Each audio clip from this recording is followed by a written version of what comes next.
Good evening and welcome to Reserve Inspirations D&D Live, where my friends and I play Dungeons & Dragons 5th edition for your entertainment. I am Aaron, your Galaxy Master for the duration of this adventure, and we of course have Andy in the backgrounds doing his absolute best at the moment as we are having some hurricane issues. So we apologize if the screen looks a little funky today. We should get it sorted out. Lauren's going to be a little late. But yeah, we should be good to go.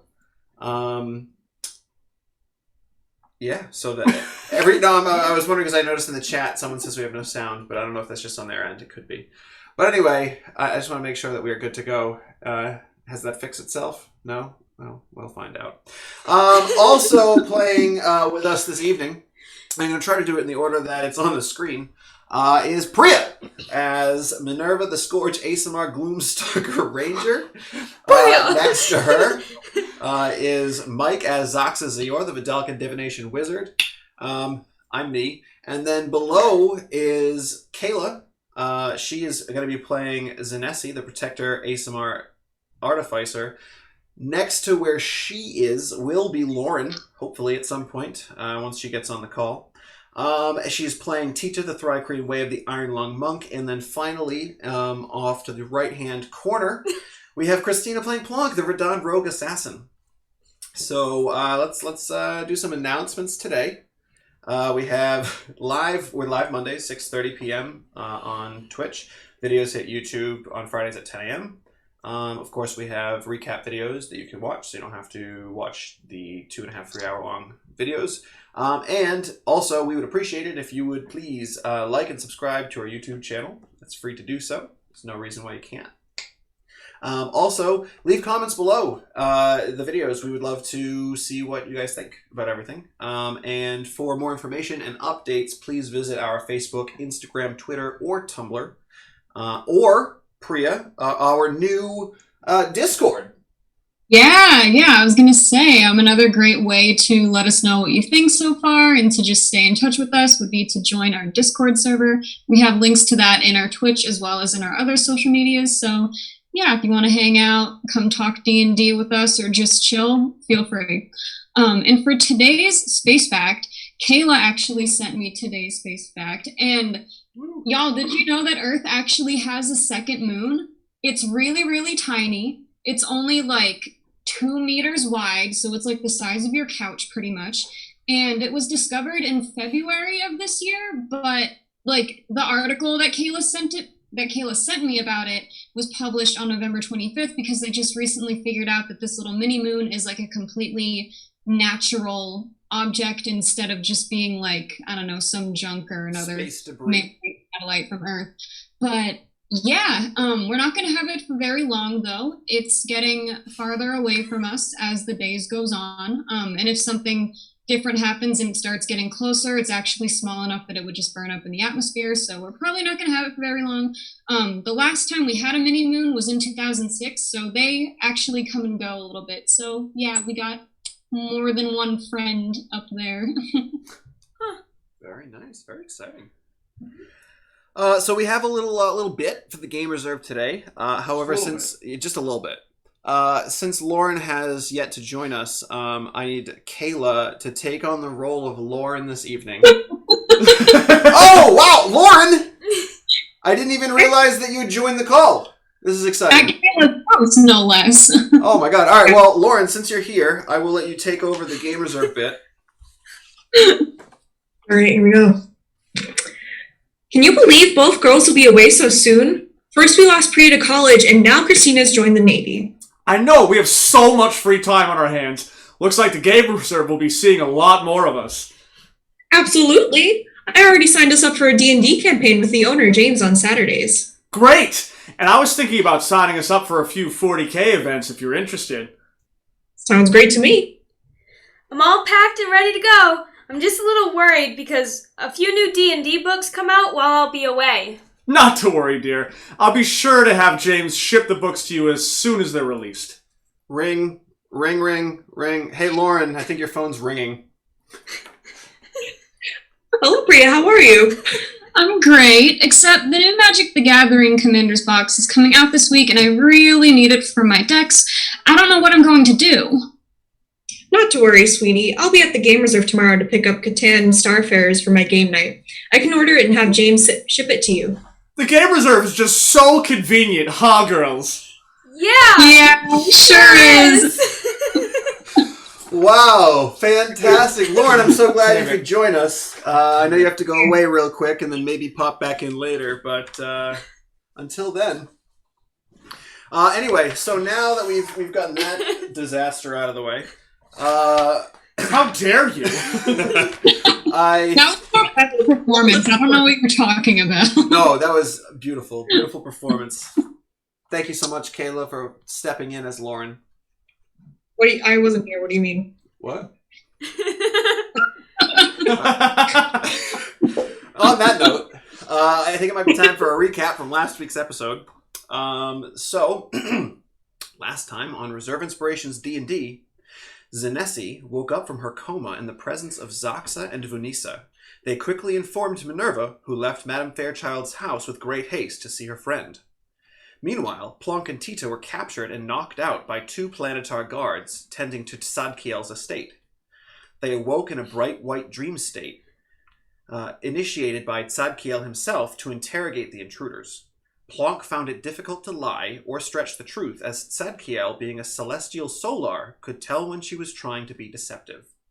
Eventually, after pulling as much information as he could out of the 2 adventurers, he let them go with the intent of contacting Minerva for a proper adult conversation. Coming to, back in the study of Tzadkiel, Tita found that when he offered his bong to the Planetars as a peace offering, it fell from his claws when knocked unconscious and Rizzoli shattered So on sad. the floor. Lauren's trying to enter. Lauren's trying to enter. Oh, this is exciting. Hold on. Let's get her up here. All right. That should, yeah, there she is. All right, so anyway, on the way back.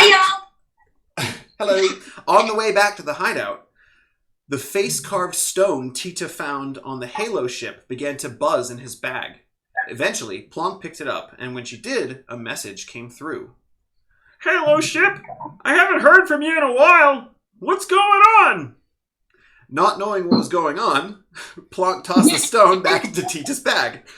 Upon arriving back at the hideout, Plonk and Tita filled in Minerva about the events of the mission, and that Tzadkiel would be visiting her in a dream.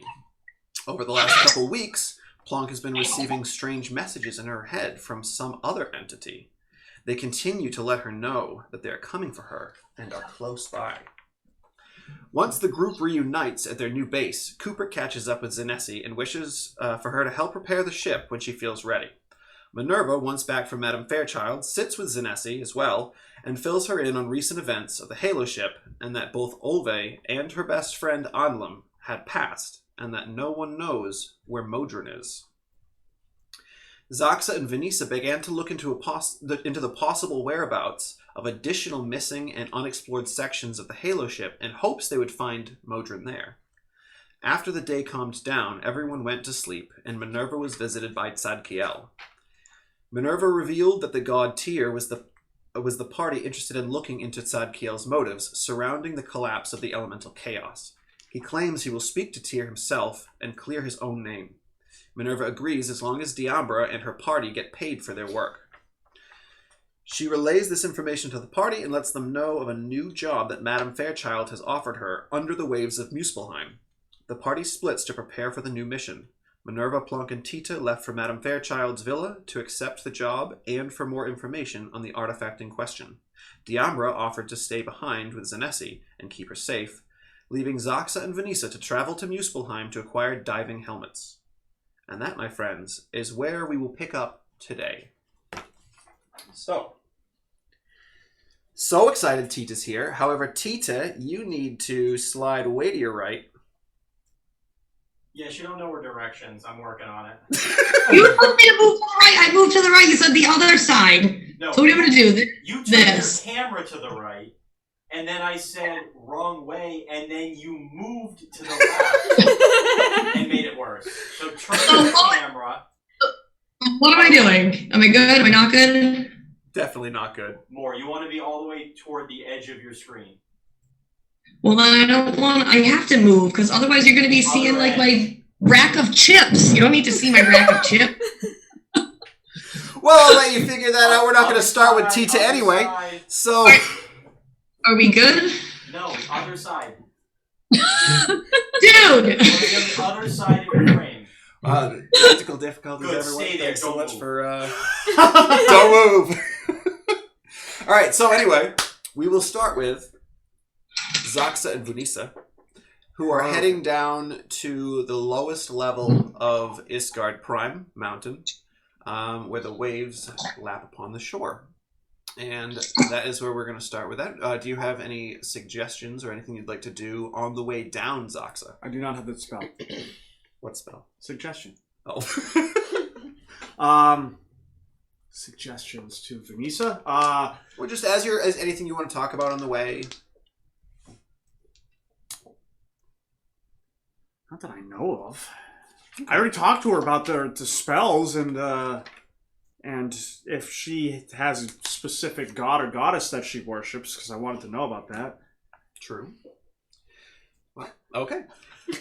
So as you're silently walking, this takes you a couple hours. Very long silence. She might try to start up conversation. On occasion. Face in a book still. But I would like very much for you to roll a perception check. I will do that.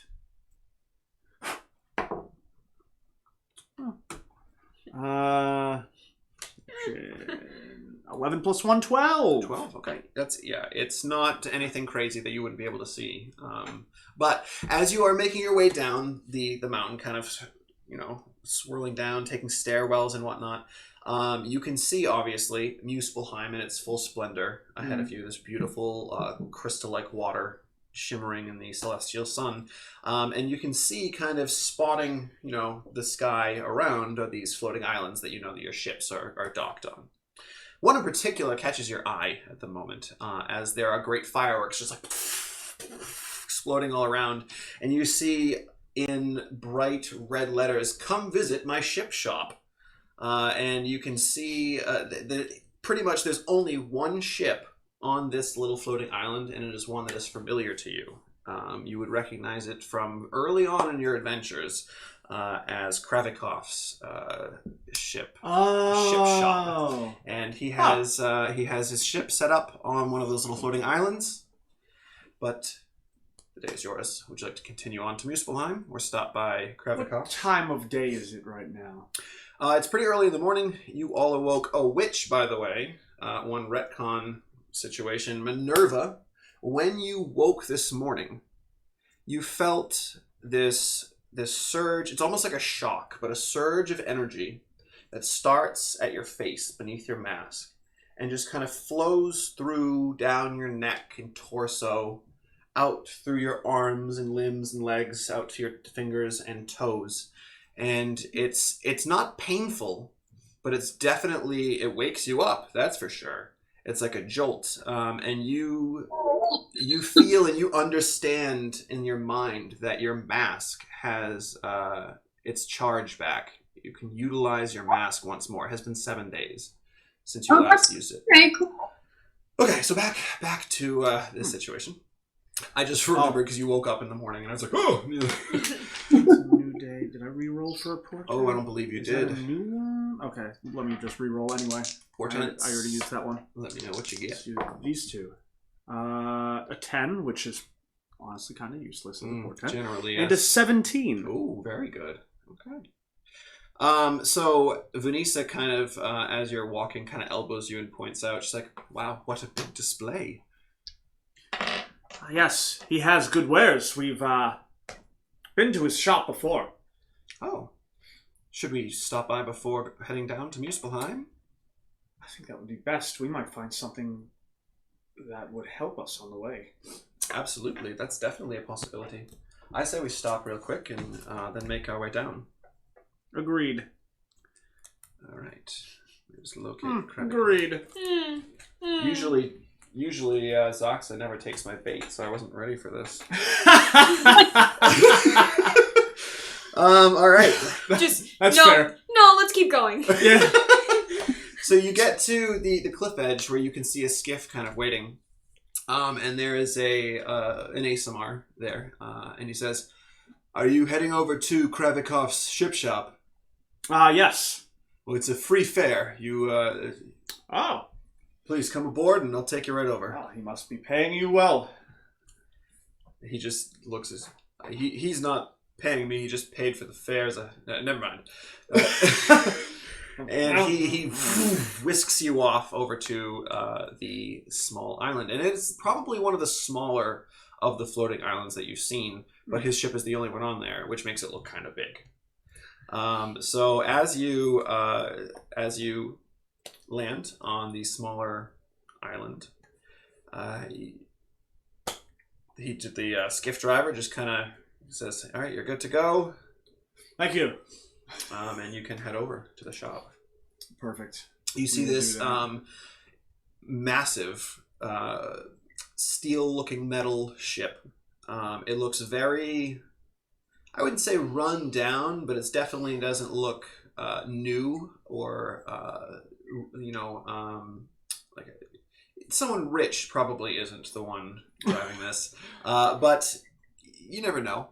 You head up the gangway, and you can see floating there Kravikov in his observer beholder form. He's just sitting there. He's got his little bow tie. I'm gonna just kind of hold here for a second. And as he spins, tape so you could just stick it on. He's like, "Oh, welcome to my wares. Welcome to my ship shop. What a pleasure to. I recognize you." As you should. I'm just gonna put this somewhere like here so we know that he's talking. So if only you could like set it so you could be like have it in front of you. He's like, please, come see what I have. And he starts to hover into the main hangar of his ship for the two of you to follow. Absolutely follow him. And Vanessa kind of, you realize this is a monster. Well, yes, but he seems fine. Very well. He was fine the first time. I'll follow your lead then. And yeah, you can head in. Now, is there anything in particular you're looking for in the ship shop? What's there? I don't recall anything in particular. I don't think so, no. Okay. Well, what is it that I can get for the two of you? We have many supplies. I really just want to be that guy that just goes, "Oh, we're just looking around." Just browsing. Just browsing. Maybe I will take a look in the potion area. Yes, good. I have many potion options for you. Uh-oh. Well, Thank you. What in particular are you trying to be more defensive? Do you have healing needs, or possibly a need of a second you on the field? I think healing needs is always useful. I'm a little bit low as the war has been raging on. However, I do have a few options for you. I have 2 potions of healing, the regular kind. It's a little weaker than what I'm sure a fellow of your magnitude is used to. I don't need much. I do also have a potion of greater healing available. All right. Unfortunately, my potions of a healing max and greater healing max have been purchased, but I do have the others. All right. And what were the prices on those? Well, if you're looking for the potion of healing, it will be $53.99. And if you're looking for the greater healing, $54.49. What? Sorry, $154.49. I was gonna say $154.49. Whoa! When did I get the greater? Such a deal. Vanessa says, do you have any spell scrolls by chance? Oh, so glad you asked, my dear. And he, You look crazy. good. He is crazy. Where did I put that? Oh, it's right here. He hands a big, like, sack of just paper to her. You see it just kind of, like, hover off the ground over to her and plop in front, and she begins to start pulling through. And there's a long list of spell options. Oh, I'll be looking through if you that. would like to I would, peruse the spell list. Ah. And then Well, as you begin, that's- as the two of you begin to like dig around and look, you see you look back up and you see a different one of them, kind of just like, and we got the best prices around. Ah, yes, I recall. Ooh, interesting. They're just sitting there hovering, waiting. You could move on to someone else. I might want to look at this All right, for a while. yeah, so we'll do that. Not a problem. So while you are perusing the store, we will head back to Zanesi and Diambra. The two of them are just holed up in the old Obsidian Order lair. Zin is worse for wear at the moment. Can't really move. Just kind of laying in bed. However, she's out of a coma, which is a good thing. But as the two of you are sitting around, is there any conversation you'd like to have with her? As she is one member of this group that, besides yesterday when you awoke, you had never met her before. Brand new face. That's true.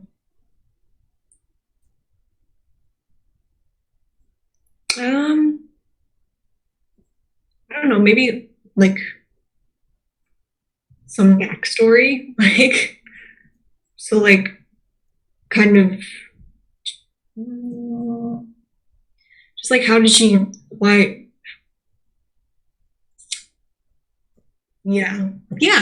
why does she know all like so yeah. I don't know, why is she in this group? Like Well, I wouldn't necessarily say that I'm part of your group per se, but I saw Minerva at a coffee shop walking by, and I grabbed her for a moment. Thought she could help out with a job, and clearly two of her operatives were, I guess, in some way useful.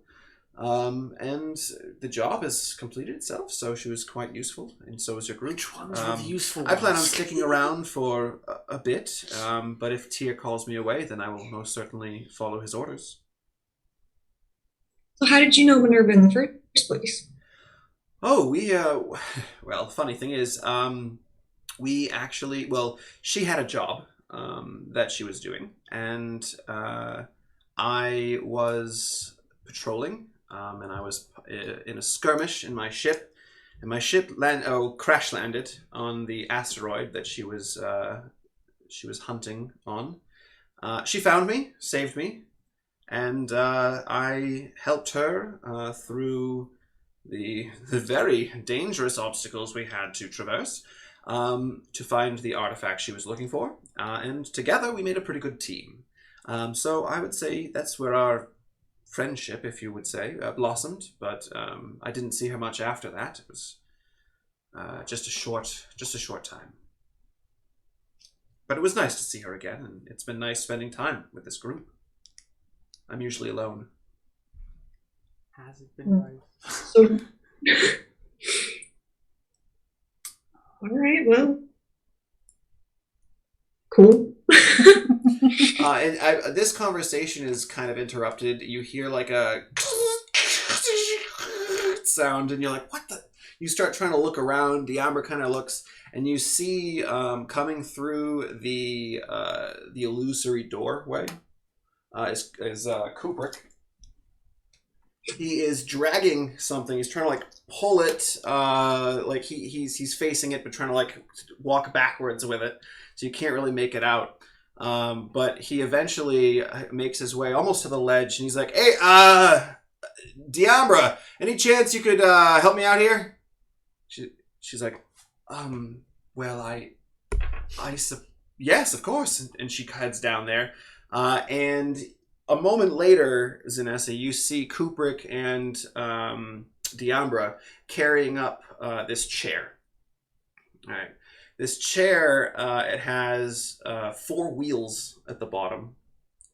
And it looks as though there's like a little lever that you can utilize. It's kind of on the handle. And he brings it up and he's like, whew, I had to carry this all the way up the thing there with the tunnel with the ladder, but not the point. I found this in the junkyard when working the ship, and I thought maybe we could put you in it, and I could bring you down there, and you could help me out. That sounds great. All right, fantastic. The power doesn't work, so that might be something that you're going to want to look at. But I can, for now, I can wheel you around, I guess. I was like, why did he have to carry it if it has wheels and a thing to make it move? He had to climb up the ladder. I was gonna say, if it's a wheelchair, like that's... He was in the fighter pod, so he had to land in that little bay and then climb up. He's like sweating, especially since it's so hot in there. But he's like, yeah, if I don't know if you're feeling up for it now, but we could head out. Or if you need to sleep, rest, do what you need to do. I just figured this would be something that you could use. I mean, I'm not doing. I just woke up, so Yeah. you took this right after you hauled it in here. Like, do you need a minute? I could probably. I'll sit here for a second. And he just kind of like collapses down. He's like breathing heavy. Is he already asleep? And now we're gonna circle around to Minerva, Tita, and Plonk, who are currently making their way to Madame Fairchild's house once more, her villa. And I will leave it to you as you are walking. Is there anything that you would like to do or talk about on the way to Madame Fairchild's? Yeah, actually. I'm gonna turn to Plonk as we're walking, and I'm just gonna be like, I did promise you that you could get some coffee if you brought those goggles back without breaking. So what do you say after this we go get some coffee? Okay!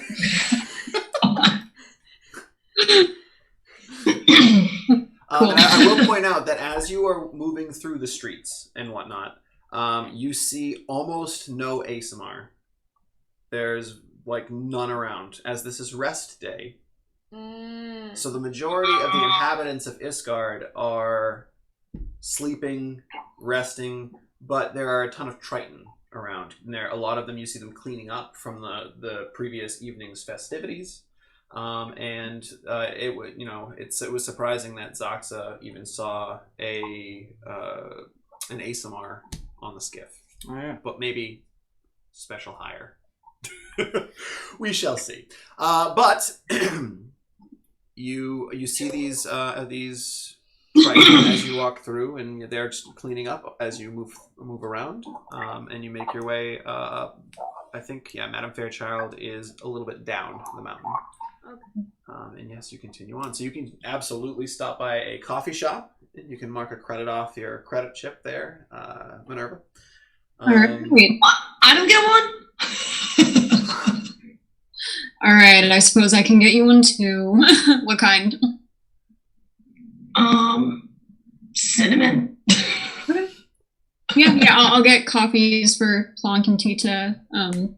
I'll get one for me too. Why not? All right, 3 coffees, 3 credits. I want my white mocha. Ooh. Okay. Good choice.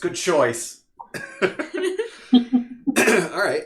So you continue to move on. Now I would like the 3 of you to also make perception checks as you are traversing down the mountain. Oh, that fell off my table. Cool. Where's my thing? 11. Plonk at 11. 5. Tita at 5. Minerva? 10 plus 6. Oh, all right. So as the three of you are walking down, Plonk is super excited about her coffee. Tita as well. They're just focused on that completely. You know, Tita's got his like mini clawed hands, like sipping. But Minerva, you're just taking sips, but you're still keeping an eye out. You're still looking around and making sure everything's kosher. You notice that there are some bright fireworks going off down on one of the floating islands. And there's a big sign that says Kravikov's Ship Shop. I'm gonna nudge Tita and Plonk and just nod over at it.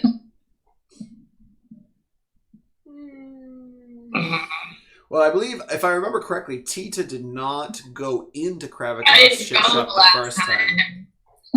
But Plonk... And if you remember correctly, Plonk hates him.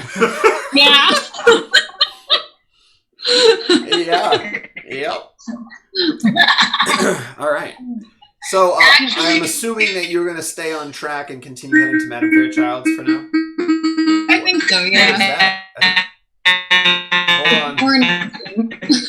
Technical difficulty. Oh, look at that fantastic screenshot of Lauren's face. This is going to be a good meme. A good meme, everyone. Hopefully she'll reconnect, but Isn't even opening. I'm very nervous. No, I'm hilarious. Hey! All right. Sorry. So I don't know.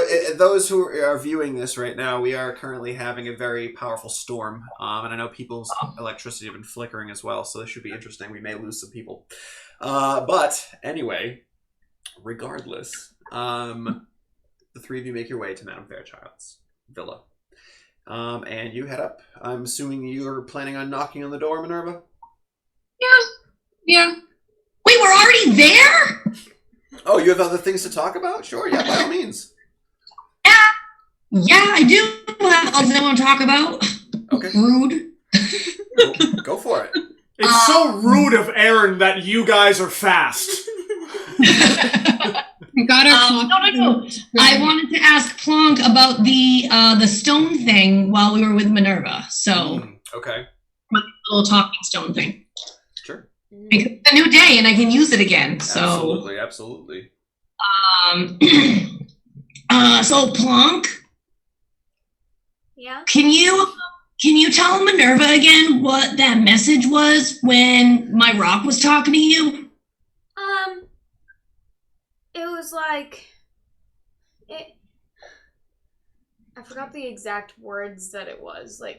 Hello? Oh. Halo ship? Come in? Or something like that. Make an intelligence check for me. See how well you recall. Great. 13. Okay. Let me see if I can find it on here. The message was, Halo ship, I haven't heard from you in a while. What's going on? The message was, Halo ship! Keep going, because that was keep going. dead on. Oh my god. Please keep going. I haven't heard from you in a while. What's going on? That's really good. Actually, that was really good. Make a performance check for me. Oh, this one I got. That one. Close. 10. So Minerva, Plonk tries to do this impression of the voice. It sounds like it might be familiar, but you can't quite place it. What? You rolled Okay, see, the thing you did a good is, job in real life. Who else talks like that? I think the message explicitly asks for the Halo ship. Yep. Right. Only 2 people that we do not know where they are, and one of them doesn't talk like that. The other one is 4, and she doesn't sound like that. All right. So wait. So you actually said all that stuff, Plonk? I assume yes. Oh, yeah. So I feel like I'm just gonna look at Minerva and be like, "So, do you know who that is?" Yeah, no, she stops like she just like stops walking and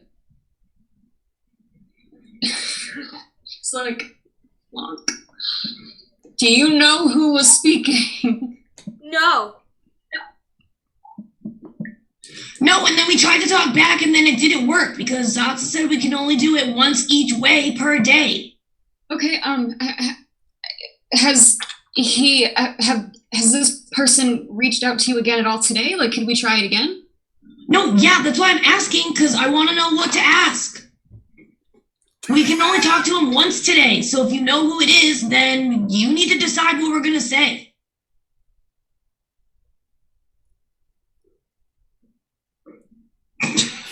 I mean, Great, as you have no idea what to say. no, I don't know. It's We can ask questions.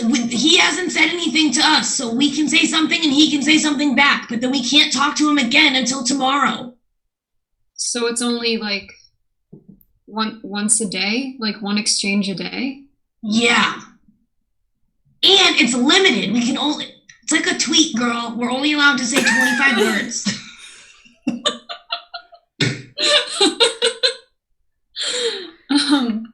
Well, I think I know who it is. Would you mind if I just had the stone and tried to reach out? I mean, I don't even really know what I'm gonna say. I just want to know if it's my friend or not. Yeah. Whatever. I'll take it out of the bag and just hand it right over. Okay. She's gonna take it.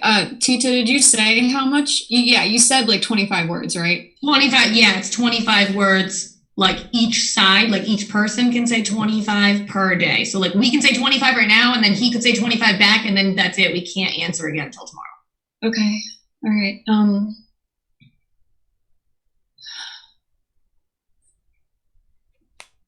So she's just gonna start talking to the stone, I guess. Okay. She's gonna say, hey, Modi, I think it's you. It's Minerva. A couple of my friends have the other stone. The Halo ship isn't there anymore. Can you get to Isgard? I think that's pretty much Are you okay? A moment passes, and you hear, Minerva? It's so great to hear your voice. I'm on asteroid 129. I have a transport ship and I can head to Isgard. Might be a couple... and it cuts off there. I love these. A couple, what? Days? Weeks? Minutes? It might be like 2 hours, 2 days. Maybe 3.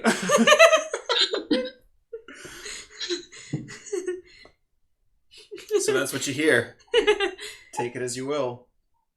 She just kind of just looks at the stone for like a little bit, and then she hands it back to Tita. Okay. Did he, like, when he talked, did he like sound okay? Like, he didn't sound like hurt or anything? Make an insight check. Okay. All right. Yeah. Okay.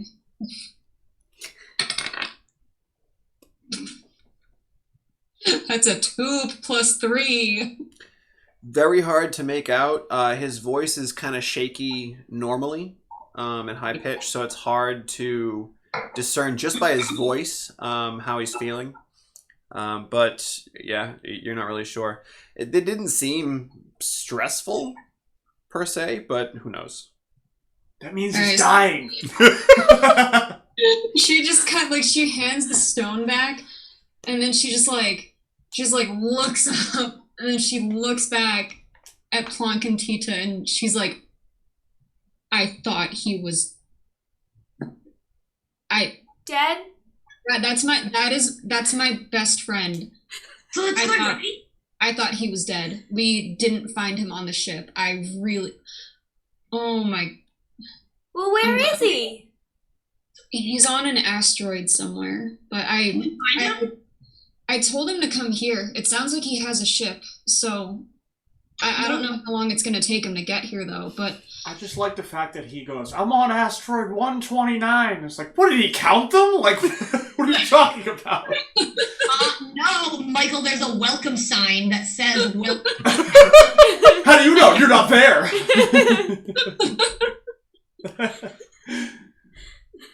Okay. So I will let that absorb for a moment, and as you continue to make your way, unless there's anything else you want to talk about on the way to Madame Fairchild's. She's just really happy. I don't know. Okay. Anything between Plonk and Tita? No? No, I don't think so. Okay. So we're going to jump back over to Zaxa and Vunisa, who are at Kravikov's ship. You can go ahead Shop. and have that back. I have chosen 4 spells from that list that I want. Okay. I can afford none of them. So I will not be buying any spells today. How many credits do you have? 139. I can't. Oh, you just want the powerful ones. You don't want any Of the... course. Oh, What happened? You lost Minerva? Oh, that's not good. No, I'm good here. Just give me a second. okay. Yeah, but now it just shifted all the pictures. All right, Andy, musical chairs. I'm on it. Technical thing. Hang on. No worries, you can still hear us, so we'll continue on. Yeah, you can't see me anyway, so. Yeah, either any of the ones I could afford, either I already have or they don't seem entirely useful to Zaxa, at least right now. Okay. So yeah, he doesn't have much cash. Vunisa, as she has a couple scrolls in hand, and she starts to like pull out her chip. She's like, "What are you trying to get?" Well, the cheapest one is 300 credits. And which spell is that? That is blindness, deafness. Okay, and how much do you have? I have 139.90. Excuse me, floating head. Yes. I was wondering I was if gonna I correct her. I was like, purchase I don't remember. multiple scrolls, if you could give me a bit of a discount. And then his head spins. Let me interrupt real quick. Mm-hmm. Lauren and Priya now have to swap what side of the frame that they are favoring. So whatever side you're on, go Scooch. to the opposite side because you've moved. Oh, That's Perfect. Right, that's good right there. wow. I'll get the name tags on. Okay. They're just gonna keep switching around. Well, I gotta tell you, all prices are final. And she's like, that is unfortunate. Well, I guess we will not be making any purchases today. And Kravikov, well, it's your loss, I guess. And Bernice is like, damn, I thought that might work. Come over to her and be like, somewhere. that one's not very easily convinced. Good to know. Hmm. Well, I have enough to either get the 2 that I want, or one of the ones that I want, and assist you with getting the one that you want. I was looking to get Slow That's another one that I want. Continual Flame. Well, Continual Flame is a good one. especially if we need to see in places. Yeah. But I would be willing to purchase Slow and then Blindness, Deafness for you. Well, the rest of it, of course. If you're willing, then sure. Might as well. What is money good for other than purchasing things? Well said. And she says, well, then I will take Slow and I will take Blindness, Deafness, please. And mark off 130 and she'll take care of the rest. Perfect. And then she will hand that to you. And, well, I guess, unless there's anything else you need, Zaxa, we should probably head to Muspelheim and get some helmets. Well, I don't have any more money, so... Good. think we're done here. In that case, you're probably going to need my credit chip for the helmets. I dare say that someone wasn't thinking ahead. I wonder who, yells Minerva From the ether. All right, so the two of you continue to make your way down to Muspelheim. Yes. As you get down to the dock area, yes, as mentioned before, all of the shops are closed. There are none that are available for helmets at this point, so yes, you will have to dive down into Muspelheim to find some. Aha! It looks like I wasn't wrong. He screams into nobody. Again, into the ether. Yeah. Vunisa says, well, and she starts like, oh, do you mind? And she hands you her spellbook to keep it safe in your... First, I want to test this, because I don't know that water can't get in. Oh. So You I'd identified it, right? I did identify it. Water can't get in. Cool. Wanted to ask before, so yes, I'll put my spellbook, the rest of my books, her spellbook, and anything else perishable that I have. She takes off her Isn't like robes really- and stuff and folds them up and hands them to you. You'll get it. I take the robes and put them in. Okay. I take off my robes and leave my lab coat on. You know what? No, I went in with the robes Ooh. before. I'll leave the robes on. Oh. Yeah, no. Gonna take I'm your not lab taking coat my lab off. coat. What do you think I am? I'm gonna leave my lab coat on. It's water resistant. She yells out, last one to Muspelheim is a rotten pufferfish. And she leaps out into the water and dives down. Just for a second, I go, why? No And then dive explanation. into You the see water. her swimming down, and you can see some of those tendrils of seaweed, the orange centerized tendrils of seaweed. You see her just reach out and grab one, and it just wraps quickly around her hand, and she just rockets off down toward... I'll go for the next one, the next thing, and rock it down as well. All right, so the two of you make your way down to Muspelheim. Zanesi, you and Kubrick and Diambra are still in the lair. Kubrick is pushing for you to head to the... To get in the wheelchair and go down the ladder? It's gonna go so well. He's not very strong either, so helping the carrier is going to be interesting. He's not very anything. He's like, what do you think? You want to head down, or you want to stay here? Because I got to get back out there either way. Honestly been pretty bored up here. I'll go. All right. So the problem is, since the chair's magic isn't working anymore, it's manual. So we're gonna have to somehow get you down the ladder to the fighter pod. As he just like pushes her, he's like, go. Diambra's like, Zanesi, if you don't mind me asking, how much do you weigh? Oh lord. Hold on. Or oh lord usually isn't a good sign. Yeah. No, that was I don't know. Let me look. You can make up what you think Zanesi would be if you're not quite sure. No idea. So She's a little beefy.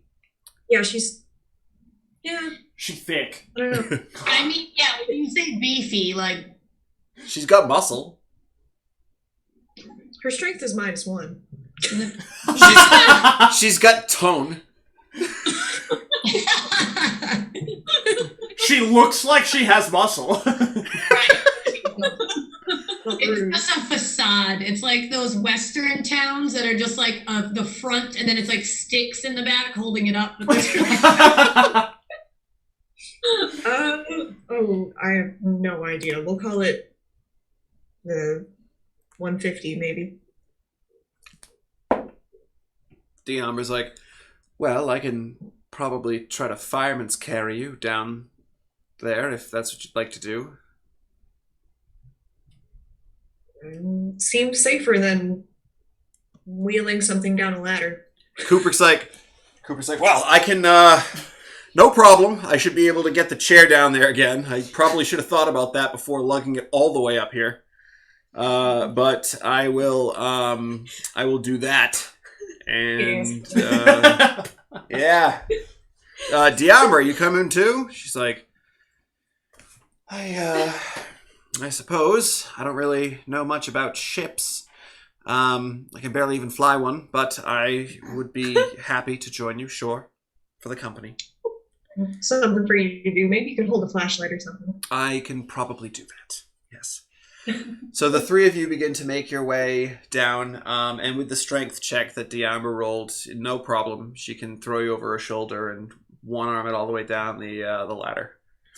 Now we're going to pop over to Minerva and Tita and Plonk at Madame Fairchild's. Yes. So you head up to the door, Minerva, you knock. A few moments go by. Door. And you can hear the little locks are all the like chain locks tighten. And, oh, Minerva! And she unlocks and opens the door. And you see she's wearing this bright, like teal green lipstick on her very, very white skin, her pale blue eyes and cloudy like hair on top of her head, and I would describe her as not she's rotund for sure, but it's more fluffy than it is like fat. What is it with you and the word fluffy? What does that do for you? Me? Are you talking about me? Yeah. Yes, I'm talking to you. Because that's the word I'm using to describe how she is. Like, is she a marshmallow person? Like, what? She's an air genasi. So yes. She's made of cloud, essentially. Oh, no. So she's a cumulus? A cumulonimbus. Yes. Good word.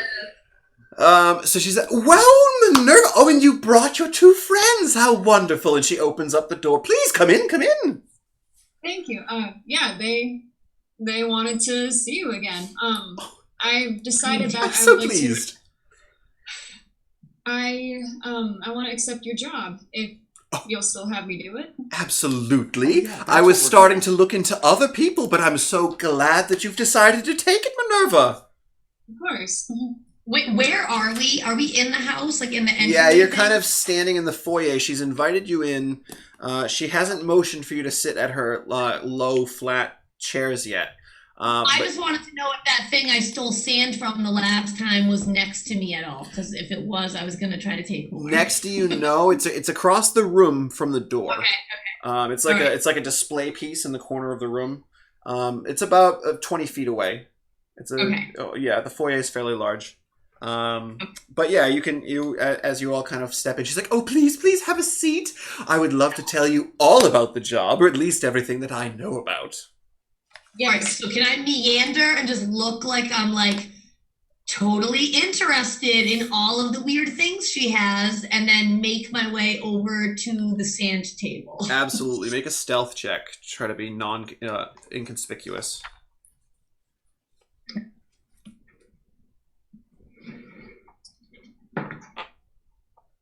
16 to 18. All right, yeah, you kind of just nonchalantly, like, as you're looking around, make it look like you're interested in everything, kind of bend down to one knee at the sand pit area and pretend like you're inspecting some shells. Yeah. And you're looking to steal some more sand, I'm assuming? Yeah. All right, sleight of hand check. What are the other two? What are you two doing while she's beckoned for you to sit down? Yeah, I see that he's trying to, like, take the sand and everything, so I'm going to, like... Oh, this is very interesting. Oh, so you're going to try to make a diversion. Yeah. Oh, I love it. All right. Alright, I rolled a 16 plus 2, so 18 Well, again. hold on now. You get to roll with advantages. Plonk is making a distraction for you. Well, okay. Oh! Oh, nat 20! Oh, snap. How much sand would you like to pilfer from her sandbox? All of it. Well, no, not all of it, because that's to fit in my bag. So, like 2 or 3 like scoopfuls. Oh. So like if Oh I my can, god. can I get away with that much? Can I get away with more? Like how much can I get? Well, you tell me how much you want. You got a natural 20. Well, I only have 1 scoopful left because I already used one for my other thing, and clearly I keep breaking my pipes like crazy. So, what do we think will fit in my pouch? I will say 5 scoops. 5 scoops. Yeah. All right. Plonk, let's see how long you can keep her distracted. Okay. So what are you pointing at? There's all kinds of knickknacks. There's the armor, the suits of armor. There's the big paintings on the walls, the murals, and there's all kinds of stuff. So I want her to be turned with her back to Tita. So like I'm gonna like move her around and be like, "This is very interesting. What's this? Where did that come from?" Oh, believe it or not, this is one of the artifacts that Minerva brought back for me. And she starts going into this like whole big thing while Tita's just Beautiful. behind her like, shh, dumping sand. So she goes and talks about the couple little artifacts. You kind of notice that Tita has finished and he's put his little pouch aside, and you can continue that conversation. I know that you had another topic you wanted to talk about. My fake thumbs up. I'm gonna do like the. Okay. I'm gonna be like, yeah, like I. So Madame Fairchild sits you down, and she's like, "Oh, please have a seat." And she's pointing to you, Tita. Minerva has already sat down and she's pretending to see nothing. Wait, the last time we went, didn't we get sandwiches? Yes, there were finger sandwiches. So I'm gonna sit, and then I'm gonna be like, so like. You have any more of those sandwiches? Of course. Would you like some tea with that as well?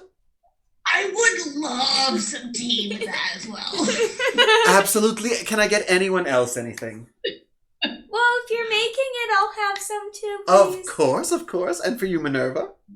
I've got my coffee. I'm all right. Thank you. Very well. And she disappears into the back again. Now the 3 of you are just left alone in her foyer. I'm gonna lean over to Plonk and be like, nice work. With your passive perception, Minerva, you definitely notice that there's a good chunk of sand missing from the sandbox.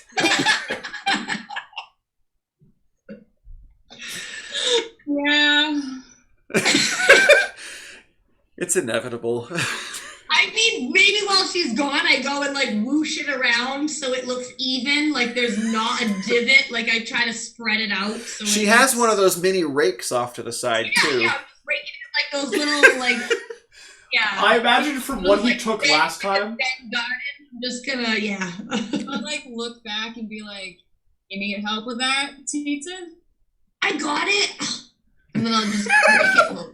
I imagine just from what he took the first time and what he took this time, like half of the sand is gone. Oh, yeah, it used to be like a couple inches deep. Now it's like maybe an inch. Dusting over the whole thing. I have to make sure the entire base is covered. Like it starts from areas, so I'm just. Some time passes. You can look at knickknacks, do whatever, rake out the sand.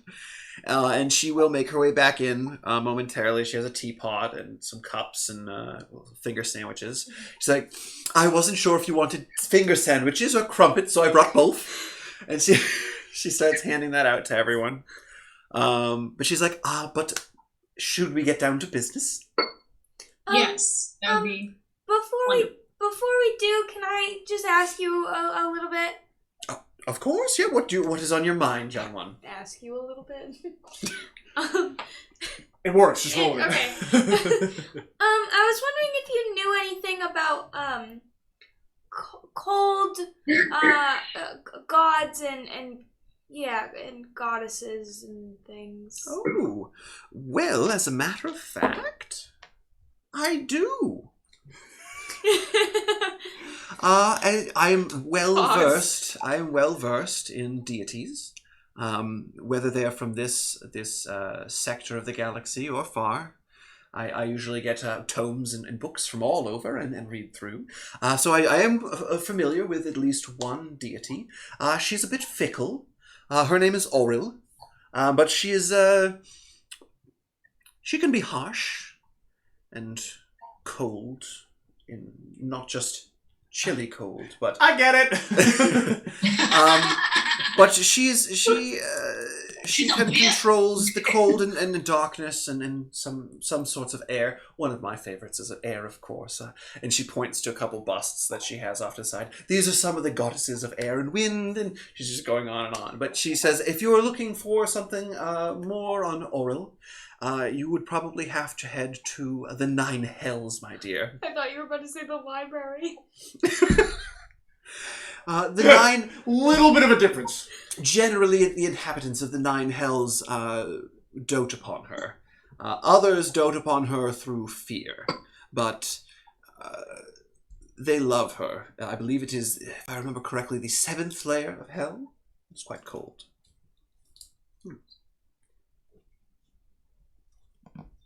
Does that answer your question, young one? Yes, thank you. Wonderful. Now, Minerva, let's get down to business. Yes. So, there is an artifact, as I mentioned before, rumored from some of my tomes to be located deep down in Muspelheim, in a trench, not too far from Muspelheim city proper. Okay. The trench, from what I have uncovered, is known as Sahwag Trench. 3 miles or so deep, and roughly 15 miles east of Muspelheim city proper. You said 3 miles deep? Deep, yes. Okay. 3 miles deep, 15 miles from the city. East. Make sure you go east, my dear, otherwise you're going to go far, far out of your way. Thank you. It is rumored that there is an old temple that the Sahagin worshipped their deity, Sekola. If there is supposedly a tunnel that runs from there further up through the bits of the earth to, from what I've heard, a chamber filled with riches. So this is the tunnel from the temple that leads to this chamber. Yes, somewhere in the temple is supposedly a tunnel you could follow deeper. Okay. Other than that, I apologize. I do not know much more. Oh, it's all right. So, but this bust is of a goddess that you're familiar with. What yes. What does the goddess look like? She looks a bit, well, not like me, but similar to me. She has a swirl of cloudy-like hair. You can't miss it. There shouldn't. Hopefully, there's no other busts down there, but you never know, dear. If there is an inscription, it might say Erdri Fenya. That is the name given to this goddess. Hey guys, I said it correct this time. Wait, say that again? What? Erdri Fenya. She's the lady of air, wind, and storms. One of my favorites. Air, wind, and storms. What's happening outside of our house right now? What's happening right now in real time for us as we play? Literally real time. The house is just going to collapse upon me. That's what I feel like is going to happen. I hope not. I want somewhere to come home to later. Well, you never know. We might be just sleeping in the car. I don't know. Great. Cool. Anyway, can I answer any questions for the lot of you? Is there? How big is this thing? Like, how heavy is it? I would say it's probably, if you were to look at me and just cut me in half from this part of the, and she kind of like shows from the shoulders up of herself. So it's humanoid size, but it's just the bust. Do you know of any underwater creatures we might run into down there? from all the jobs I've done, I haven't done that much underwater, but Well, you know, besides the typical underwater life, like sharks and octopi, and there may be some Sahagin along the way. Keep your eyes out. I'm sure you're aware, Minerva, some are civilized and some are still savages.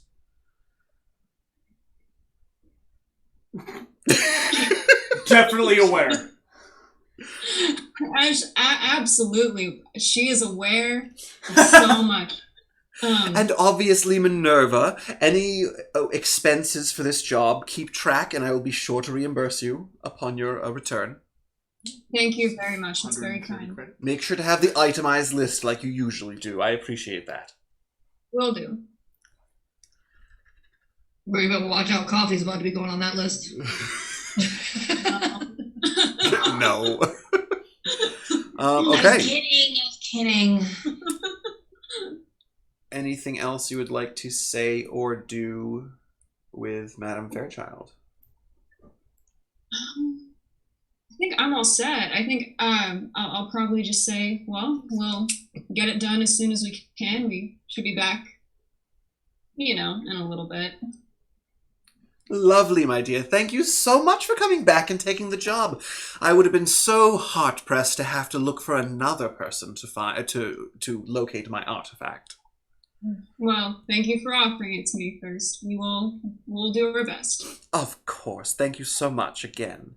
And she's sandwiches for the road. And she holds out the tray to Tita and Plonk. Oh, yeah. I take a bunch and just shove it in my bag. With the sand? You got sandy sandwiches. Yeah. Sandy sandwiches. Oh, fantastic. All right. I'll take a couple.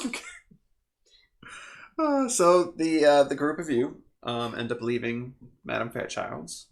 And with that, we shall pick back up in about 5 to 7 minutes after the break, with Zaxa and Vunisa heading deep into Muspelheim. There you go. Muspelheim Prime, we'll call it? Sure. Yeah. That's the place. The center city. So we'll see you in a few minutes. Thanks so much for watching. Stay tuned. We'll be right back.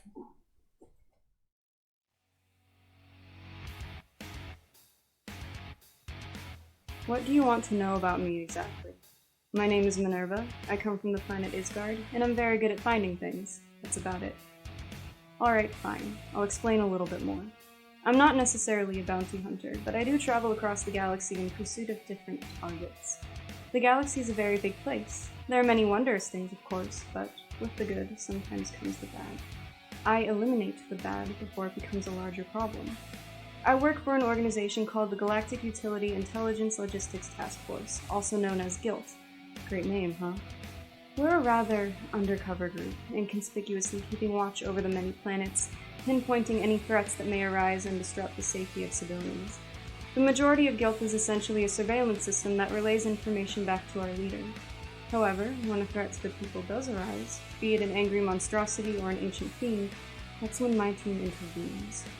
We are a subset of GILT, known as the Special Protection Investigative Tactical Exploration Team, or the SPITE team for short. There are 6 ASMR on this team, including myself, each one of us with a different skill set. I contribute the ability to track down our target once we're in its proximity. I'm not bad with a blade or two either. Working with the team is alright. I wouldn't call all of them friends, but they are the people I'm closest to. Whenever we're not investigating a galactic threat, we're most likely just passing time on our starship. For me, this mostly means I'm in our training room, running through various simulations to keep my skills in good condition. I also enjoy a good game of cards every now and then. However, for some reason I'm always quite bad at trivia night. So, I guess I'm supposed to be like talking about myself or whatever. I mean, I don't know, Green. I'm pretty boring. All I do is work and blow glass pipes. I mean, with that, I smoke a ton of moss in my off hours. Pretty much working all the time, though. Come from a long line of Vaders. That means excavators. My family has worked with a deep organization for like hundreds of aeons. Oh, I should probably tell you what the hell that is, huh? DEEP stands for the Discovery, Excavation, and Expansion of Pandemonium Passageways. We're a little more progressive than those other Vaders, the dry green hierarchy of excavation mining. No one wants to work for them. Frelin pieces are trend. Oh, sorry, shouldn't be swearing, Green. So, back to my job. I mean, I'm pretty good at it. Kinda hard not to be when you've been basically bred for it. Got my great-granddad T-Sip's pickaxe right here. Probably wouldn't think by looking at me, but I'm a little quicker than most. Even got promoted to work dust detail. That's the development of the underground super tunnels. I know, far out, right? One time I got off draft Green, came out in this crazy big moss patch. Totally wild. Met this Formian. Dries and pores don't usually vibe Green. I dig him though, we grew close. He's the Drang, the real Frelin Drang.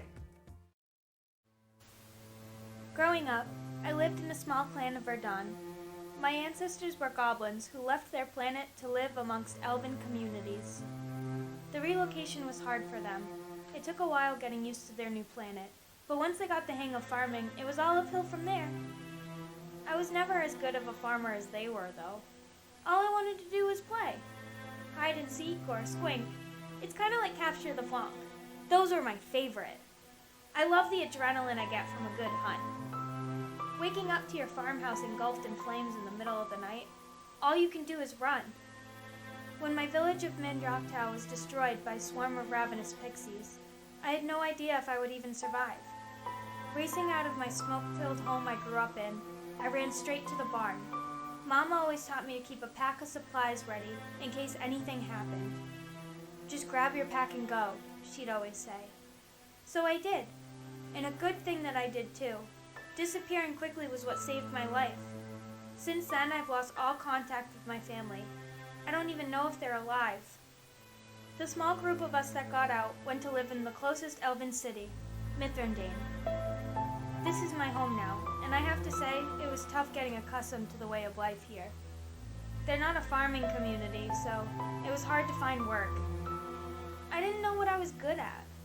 I thought back to my time in Mindroktau and what I enjoyed back then. Then it hit me. I love the thrill of the chase. I can do that. Becoming a spy is the best thing that's ever happened to me. But I have to say it's a little bittersweet. Working for the royal families, doing a job I love, is like a dream come true. I couldn't be happier. But I'm only able to do so because of the misfortune of my village. I'm hoping my hard work will make my ancestors proud. Cycle 12. Strange-looking creatures appeared today in the North City Square. These aliens called themselves elves. Their pointy ears and flowing hair intrigue me. They speak of different lands, impossible lands. Those without water, or those filled with fantastic creatures. I must learn more about them. Cycle 39. Each cycle since the arrival of the elves, Vidalcan people have attempted to duplicate their extraordinary effects, but to no avail. I reach my 40th cycle soon. Finally, I will be able to lead my own studies.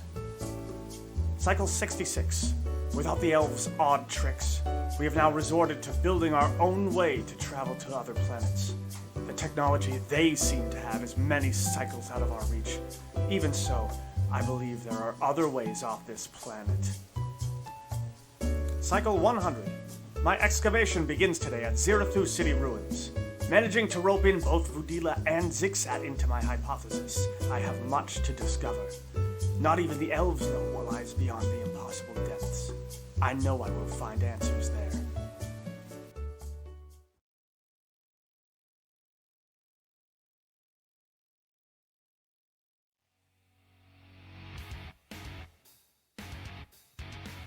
What do you want to know about me exactly?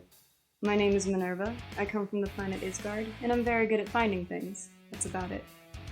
Alright, fine. I'll explain a little bit more. I'm not necessarily a bounty hunter, but I do travel across the galaxy in pursuit of different targets. The galaxy is a very big place. There are many wondrous things, of course, but with the good sometimes comes the bad. I eliminate the bad before it becomes a larger problem. I work for an organization called the Galactic Utility Intelligence Logistics Task Force, also known as GILT. Great name, huh? We're a rather undercover group, inconspicuously keeping watch over the many planets, pinpointing any threats that may arise and disrupt the safety of civilians. The majority of GILT is essentially a surveillance system that relays information back to our leader. However, when a threat to the people does arise, be it an angry monstrosity or an ancient fiend, that's when my team intervenes. We are a subset of guilds, known as the Special Protection Investigative Tactical Exploration Team, or the SPITE team for short. There are 6 ASMR on this team, including myself, each one of us with a different skill set. I contribute the ability to track down our target once we're in its proximity. I'm not bad with a blade or two either. Working with the team is alright. I wouldn't call all of them friends, but they are the people I'm closest to. Whenever we're not investigating a galactic threat, we're most likely just passing time on our starship. For me, this mostly means I'm in our training room, running through various simulations to keep my skills in good condition. I also enjoy a good game of cards every now and then. However, for some reason I'm always quite bad at trivia night. So, I guess I'm supposed to be like... talking about myself or whatever? I mean, I don't know, Green. I'm pretty boring. All I do is work and blow glass pipes. I can do that. I smoke a ton of moss in my off hours. Pretty much working all the time, though. Come from a long line of vaders. That means excavators. My family has worked with a deep organization for like hundreds of aeons. Oh, I should probably tell you what the hell that is, huh? DEEP stands for the Discovery, Excavation, and Expansion of Pandemonium Passageways. We're a little more progressive than those other vaders, the dry, green hierarchy of excavation mining. No one wants to work for them. Frelin pieces of trend. Oh, sorry, shouldn't be swearing, Green. So, back to my job. I mean, I'm pretty good at it. Kinda hard not to be when you've been basically bred for it. Got my great-granddad T-Sip's pickaxe right here. Probably wouldn't think by looking at me, but I'm a little quicker than most. Even got promoted to work dust detail. That's the development of the underground super tunnels. I know, far out, right? One time I got off draft cream, came out in this crazy big moss patch. Totally wild. Met this Formian. Dries and pores don't usually vibe cream. I dig him though, we grew close. He's the Dren, the real Frelin Dren. Growing up, I lived in a small clan of Verdun. My ancestors were goblins who left their planet to live amongst elven communities. The relocation was hard for them. It took a while getting used to their new planet, but once they got the hang of farming, it was all uphill from there. I was never as good of a farmer as they were, though. All I wanted to do was play. Hide and seek or squink. It's kind of like capture the flanc. Those were my favorite. I love the adrenaline I get from a good hunt.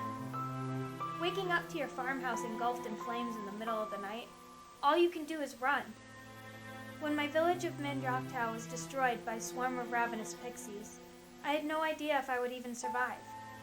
Racing out of my smoke-filled home I grew up in, I ran straight to the barn.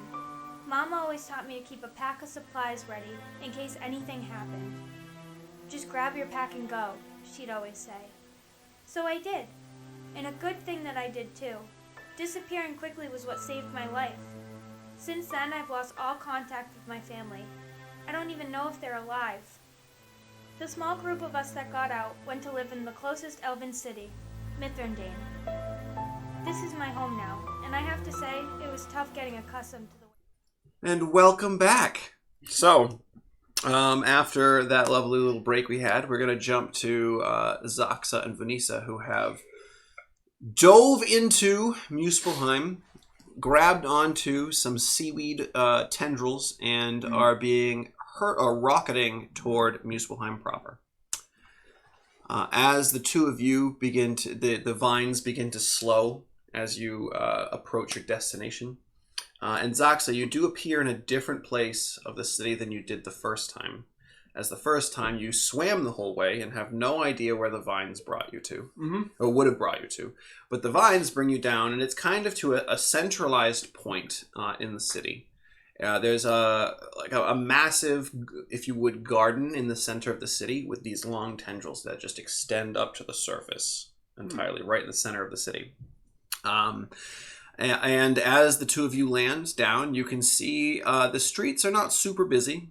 Like I mentioned before, the majority of the Triton are up on the surface at Isgard Prime cleaning up from the parties of the evening before.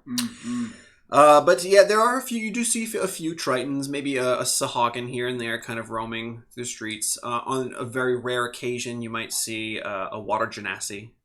But yeah, it's what you... Were there shark guys here before That's last the time? Sahagin, yeah. Those are the Sahagins Sahagin, are okay. shark-like fish people. Mm. You don't see too many of those. But surrounding you are tons of buildings, homes, different shops and such.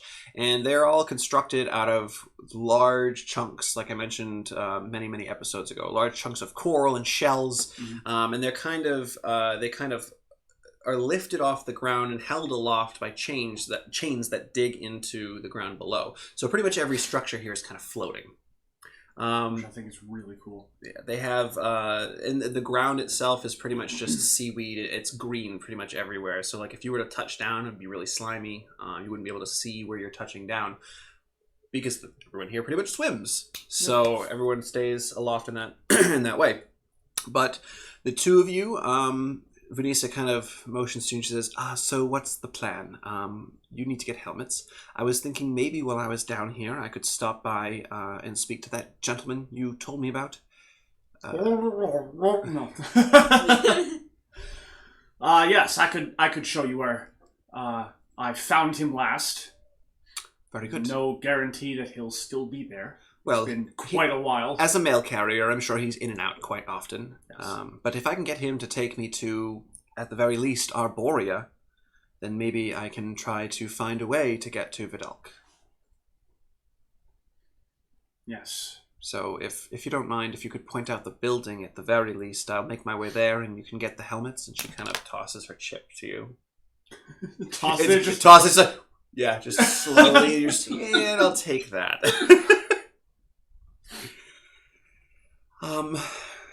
Yeah, whereabouts?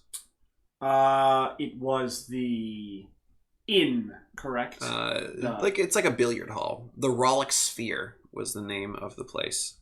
I didn't write that down because I didn't have my book with me. Well, it is the Rollick Sphere. It's Cool. quite the large 3-story building, and it's engulfed in a bubble-like. Oh yeah, that's bubble. Go with that. A bubble-like bubble. Okay. And you can see it. It's one of the larger buildings in this city because most of the buildings are 1-story. Yes. Sandy's house. Sandy's house. There you go. It's got like a little dome. But it's not filled with oxygen. Correct. Yeah. So not Sandy's house. All right. So. Just motion over yonder where said building is. And his name, you said, was it? Hikariah Merkfin. Hikariah Merkfin. Yeah. Good. Okay, I will go find him. Try to find some helmets, and if you're done first, meet me there. Right. And she nods, and she begins to head off toward the Rollick Sphere. What are you doing? What do you mean, what am I doing? I'm looking for helmets. What the? Hey, listen, I don't know if you're saying... I just got instructions. If you plan on saying you're looking for helmets and you want to do something else, hey, I don't judge. The only other thing I know here is Hikariah Merkfin. And she's already going there. I gotta look for helmets because I'm on a time limit. Sure. Make an investigation check. I don't know how long it's been already, but... right. Cool. That's a 4. Plus 6. Oh, so 10. Yeah. Wow. Still not good. Still not good. Still not good. You decide, since the tendrils are right in the center garden, it would make sense that they would have some type of place that sells these helmets nearby. So you begin Makes sense to me. Yeah, so you kind of circle around halfway, begin to take some side streets and whatnot, trying to find this place. It takes you some time. But as you kind of do half circle around this garden, and then you kind of start breaking off doing side streets. By the time you come all the way around and make it back to the other side of the garden, you kind of make your way around and it's right there. But it took you forever because you went all over the place, and then eventually you probably wasted about a half hour's time. Cool. Just roaming around for this. Added to the time it took me to 2 come down. minutes to come. All right, Yeah. all right. Okay. So yeah, you can find the place.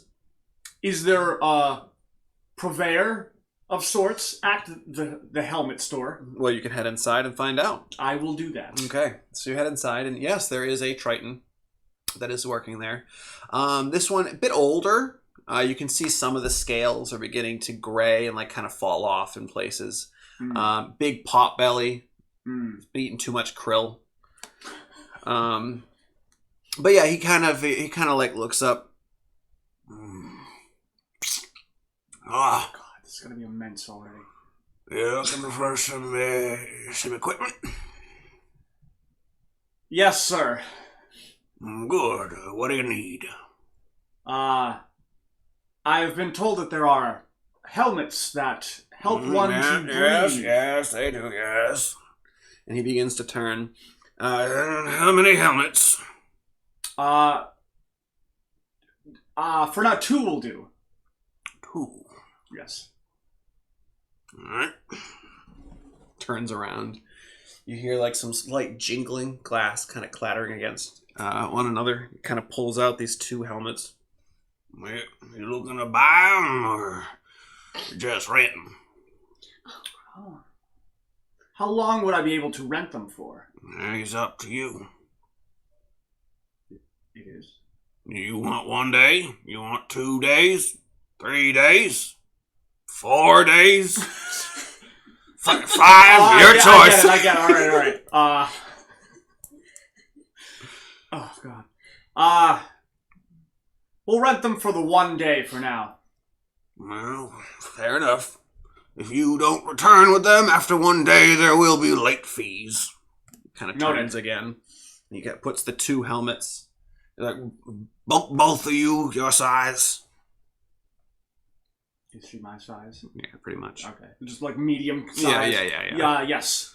Very well. It'll be 10 gold for the rental. Oh, I almost had that much. 10 more that you get back once you return them. Huh. Alright, so I'll give him her chip, because I don't have that much. He kind of like, as the photo of the person comes up, he's kind of like, Yeah, close enough. and he hands Good. he hands the chip back to you, hands the 2 helmets. Just bring them back this time tomorrow, and you get your 10 back. But if you come later, forfeit. Very well. Thank you, sir. Just kind of grumbles. Head out. I'll put mine on immediately.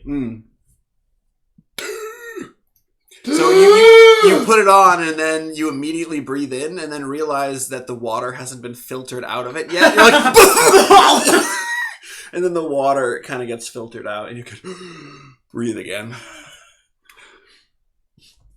Okay, what's your plan now? You have now that you have air, it doesn't necessarily matter Right. how long you take. I'll head over to her, because I know that she also has a time limit. Probably more than mine, but still. Might be nice for Probably her. not much more than yours. Yeah. Well, I don't know what her constitution is. Oh, well. Let's see. So it would be the hour plus maybe a couple minutes. She's got a minute after. Yeah. Gonna head over She doesn't there. have much for the con. So you begin to make your way toward the Rollick Sphere. Zanesi and Diambra and Kubrick. Kubrick's like, all right, let's get you loaded up into the fighter. Lauren's face. Jeez.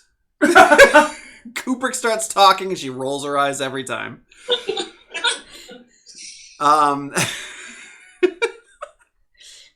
So Kubrick is like, all right, let's get you loaded up, Zin. And he starts to like pull the chair in, and he's like sweating profusely at this point.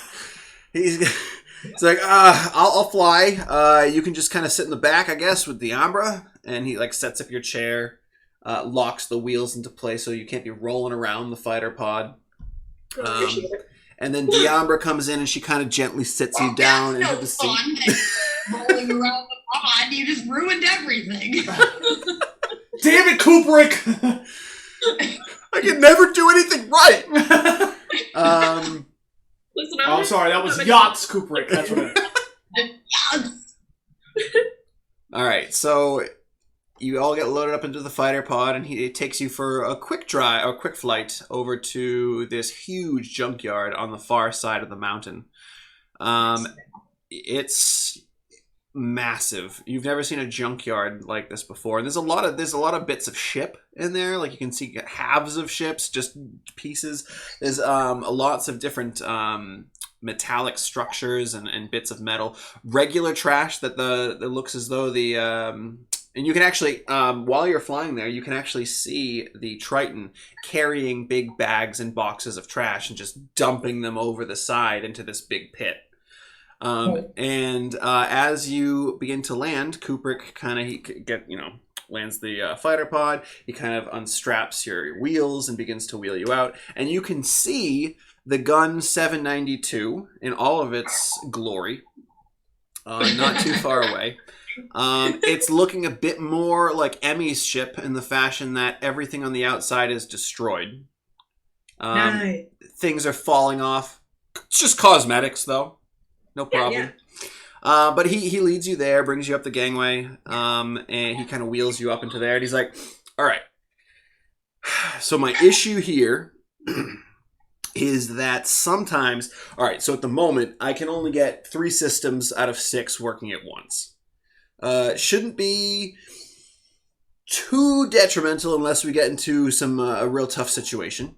But if we need to get a boost in speed, the only way I've been able to figure it out, at least at this point, and he kind of wheels you to the engine room. He's like, is with this. And he shows you this ancient looking bellows, like one of those big, it looks like it's like cast iron handles in the outer ring of it. And then it has the big accordion, like, air pocket thing. He's like, so when we need extra speed, at least for now, I just need someone to run back down here and really just crank up the bellows, get that infernal fire pumping, and we should be good to go. Other than that, I don't know. You can maybe help me with some of these smaller systems.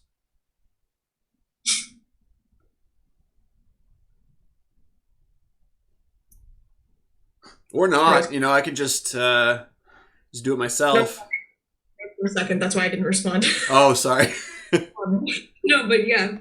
I guess, yeah, we can always start small and then work our way up. Good. All right. Well, in that case, we should probably work on the flux capacitor. Shouldn't we let everybody know that we left the cave place? Because I didn't tell anybody I was going to leave, and I don't want anybody to get back and be like, he's gone. Yeah. I got it. Hey, everyone, this is Kubrick. Your pilot. Hi, Kubrick.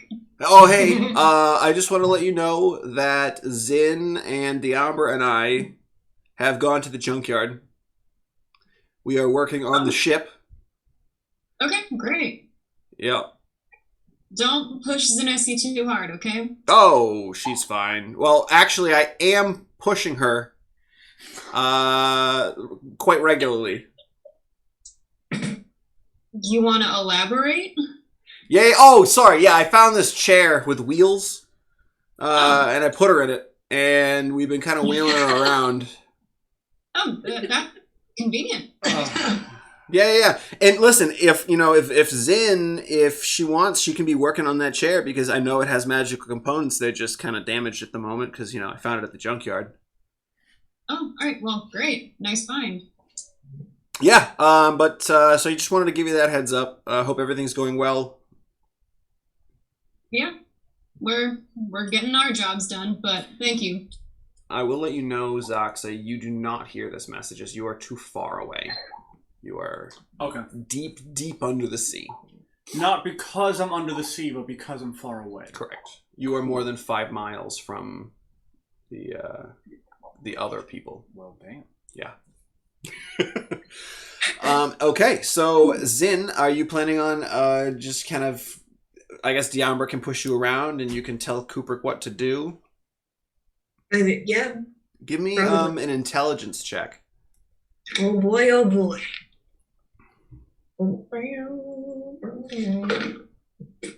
That's a nat 20. Oh, okay. All right. So though you may have lapses in your memory at the moment, total of a 19. You, Yep. Yep. You begin to, not with the ship, but you kind of take a peek at the chair that he mentioned, and you start working with like the circuitry and whatnot. And then all of a sudden, one of the buttons on the armrest lights up. Press that, and the chair begins to hover off the ground a couple feet. Yeah. You turn to the other side and start working with the wires on the opposite side. And once you finish that up, button on the other side begins to glow. You press that one, and the chair lowers slowly to the ground, and then two like skis pop out from the bottom, so you can ski if you want. Good. Yeah, so you're working on that, and Kubrick is just like he's like inside a console a bit, and then he pops out and he sees you hovering, and he's like, "What? Wow, that was real quick. Nice job." And then he goes back in, continues working on some stuff, comes out, and you're sliding around the floor on your little like a sled. He's like, "Do you think maybe you could help me with the ship instead?" Suppose. I figured it'd be easier if you didn't have to push me around everywhere. Oh, well, that's fair. That's fair. Yeah. So yeah, the two of you begin to start working on some of the consoles and getting the flux capacitor back up, because you know that's a real thing. Yeah, let's pop now to Minerva, Tita, and Plonk. The three of you have just finished with Madame Fairchild. What is your plan? We have to go east, right? Yeah. Well, yes, but not now, because that's underwater, and we need to wait for Zox and Vanessa to get back with the helmets. Just imagine on a cliff, east, and then it falls off. I just go this way. I guess we have some time to kill. Okay. What would you like to do? You could obviously get more coffee. You could head to Kravikov's ship if you wanted to. Take a peruse around. I don't know about that. Quiet, Plonk. I have money, all right? I might want to buy stuff. Yeah, I mean, Tita, you didn't get to go last time. I wouldn't mind taking a peek around. All right. Okay, so the three of you make your way to the edge, kind of closest to where the floating island is, where Kravikov's ship is parked. Plonk, if you don't want, you don't have to go in. You guys go in. You guys can waste your own money. Are you sure? Maybe this time with the other one it'll be different. I don't want to chance it. Okay. All right. Well, you have the communicator on you, right? Yeah, I do. All right. Well, if you need anything, give us a ring. Okay. Okay. I'll just wait here for you to get back out.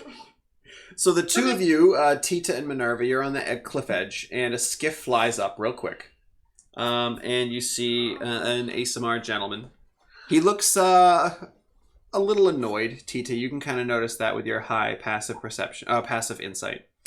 And he's like, "Are you heading to ship shop?" Yeah. All right. Free fare. Come on in. We'll bring you over. Oh, great. Thanks. Cool. Two of you jump on, and you're staying, I'm assuming, on the main Iscard Prime. Or are you going to the island? I'll go to the island. Oh, I'll on just the wait little outside. skiff that you love so much? Yeah, I'm just gonna crawl on. Punching my legs out of fear. The ASMR just kind of like looks back as you're slowly crawling on. He's like, "Today? Do you wanna come on today?" Don't listen to him, Plonk. I don't want those terrible vibes to ruin Kubrick over here. I'm just gonna just look up at him and just shake my head and just crawl a little bit faster and grab onto Tita's leg. Thank you. He's like, thank you. Pulls the lever, the door zips off. Yeah, and he brings you right on over to the ship shop. What's the plan? You want to stay outside, just on the Yeah, island? I'm just gonna kind of sit, like, is there, like, a bench outside the shop, or, like... Outside the shop, no. This is these little mini islands are meant for like landing planes. It looks like maybe he rented this whole thing out to have it as his like shop area. There are benches around, but they were meant for like the ship owners and whatnot to sit at. So there's not any like right next to you, but there are some around. You can definitely find something to sit on. Okay. Or you can just dangle your legs over the edge. Yeah. Yeah. All right. So So like throw pebbles, see if you can kill anybody below. Ooh. Zaxa, you see this little pebble just rocket through the water. Tita and Minerva, the two of you make your way up the gangway, and you see Kravikov in all his fantastic glory. Like I mentioned before, he's got his gold bow tie on. And he's just this floating, bulbous, circular creature. One large eye in the center, two others around the other sides, and these leech-like mouths that can extend and kind of follow you around wherever you go and continue to talk. That is weird. He is definitely a little like taken aback by this because he didn't see him before. Right. So he's kind of, what's this guy's deal? Like, Yeah, you were just playing video games, so. I kind of look at Minerva like, are we sure this guy is cool? Like, that's my face is like, is this all like? Yeah, no, she just gives you a nod. Okay. Ah, welcome to my ship shop. Oh, I recognize your face. And he points to Minerva. Welcome, welcome. Come in. Recognizes her face. Well, your mask. Your mask. It recognizes your mask. Please come join me. Come join me. And he kind of spins around, and you can see the other two faces on the back. One of them, the leech mouth, kind of has just a tongue hanging out and is panting. And the other one, you see, the only difference with this one is there's a cigar hanging out of like the little leech-like mouth. And you hear, "Just follow us!" And it begins to float up into a larger room beyond, which Minerva has been into before. Do you follow? Yeah. All right. As you head in, Minerva's following. Tita's following. all right. As you head in, he kind of whips around and he's like, "And now, what can I find for you?" Do you have anything that would be useful underwater? Ooh, that is a good question. Let me see. Not many people ask about that. Well, I'm just gonna like look around while she's talking to him. What's going on in like the room that we just went into? So this room it's almost like a massive warehouse. It's like he took his cargo bay and turned it into a warehouse. There are metal shelves that line kind of like a supermarket almost that you have. And there are, around the edges of the room, there are lower type tables and shelves that house different things. You can see there's a section for food and nourishment. There's a section that is labeled as drugs. There's a section for... Well, I'm definitely gonna go over there. Obviously. There's what else? There's a potion section. There's a magical weapons section among just regular weapons as well. There are many different things. Whatever you're looking to. I'm gonna peruse. I want to peruse the weapons area before I make it to the drugs area. So. Okay. Is there anything in particular you're looking for weapons wise? No, not really. Perhaps more like shuriken type things, or like a different. I have like that dagger, so maybe a different like axe type thing. Like I just whatever, literally whatever. Okay. Definitely like weapons for sure. Like you find a box. It's just like an old cardboard box under like a wooden bench. pull it out and you kind of start looking through. You have to be careful because everything in there is sharp. But it's just a pile of random things. So yeah, you can find a few shurikens in there. There's some darts.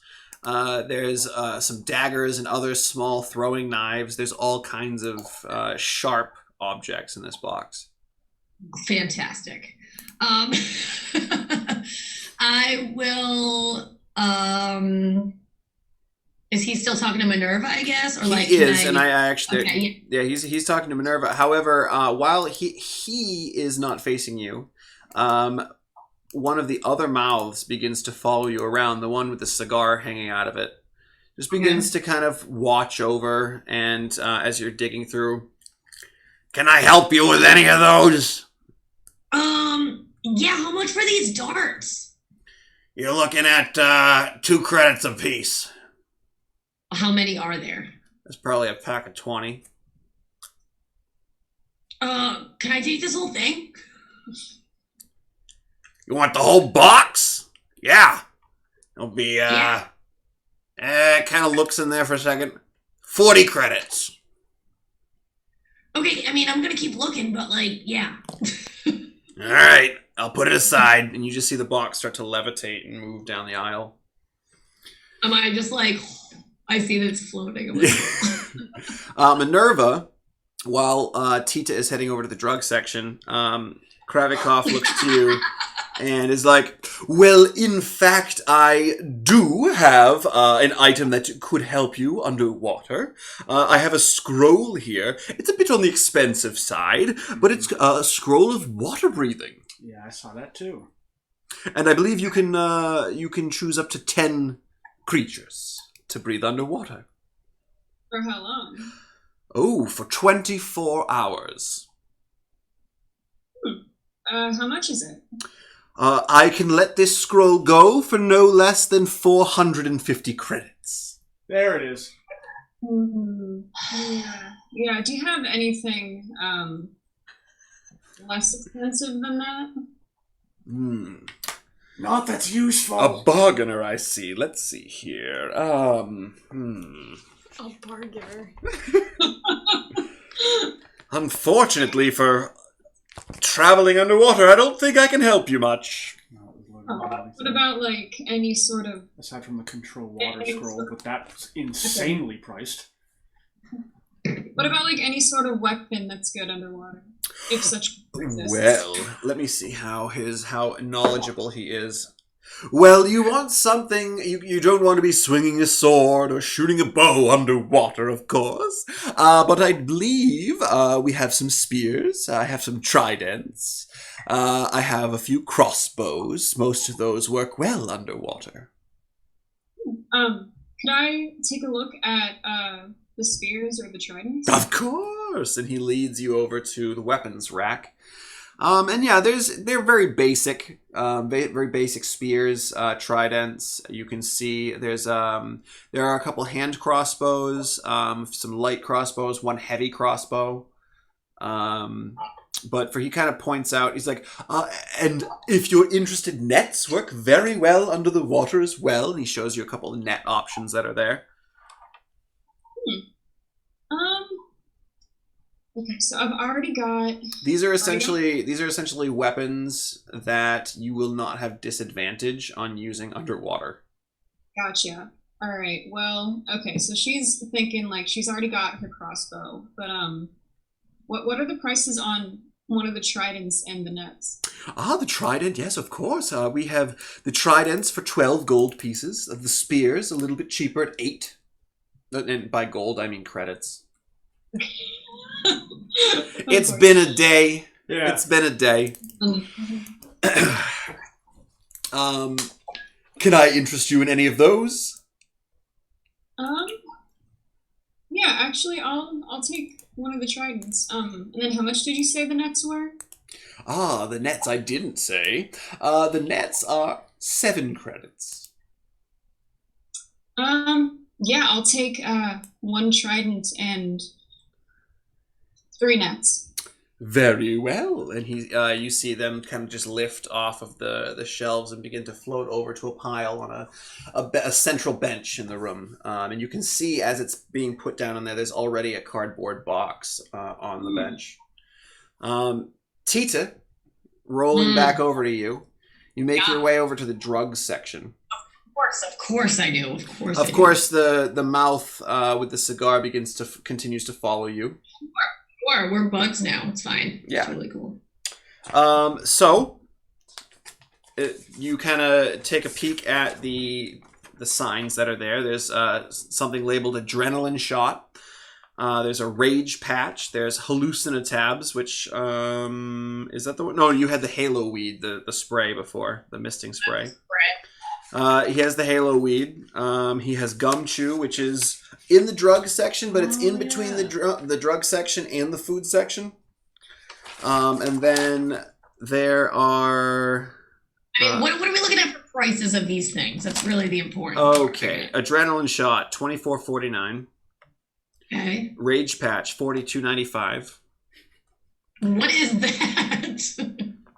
Well, if you're fighting someone and you're looking to get a little bit of an edge up on them, you might be able to do a little bit more damage when you take this drug.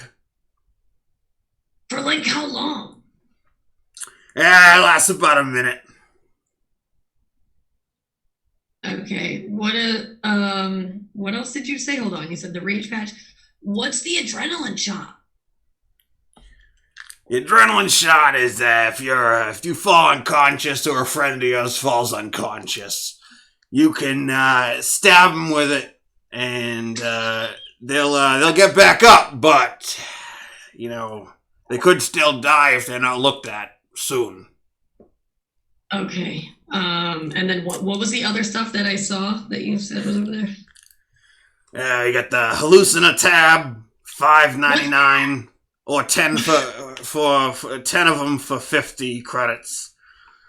You got the Halo Weed 5 credits. It's a misting spray. It comes out of a canister.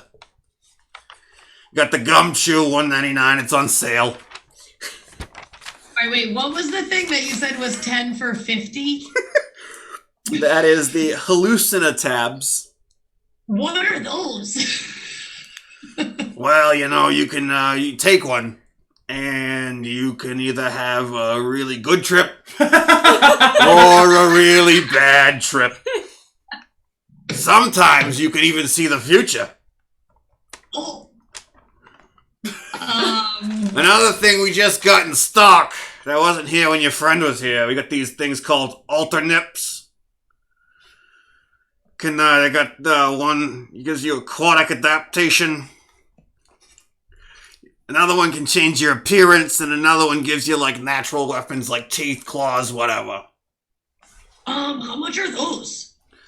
The alternips, you got 75 credits a piece. We got the other ones though, the change appearance, 150, and the natural weapons, $99.99. Wait, you said that one was the aquatic thing?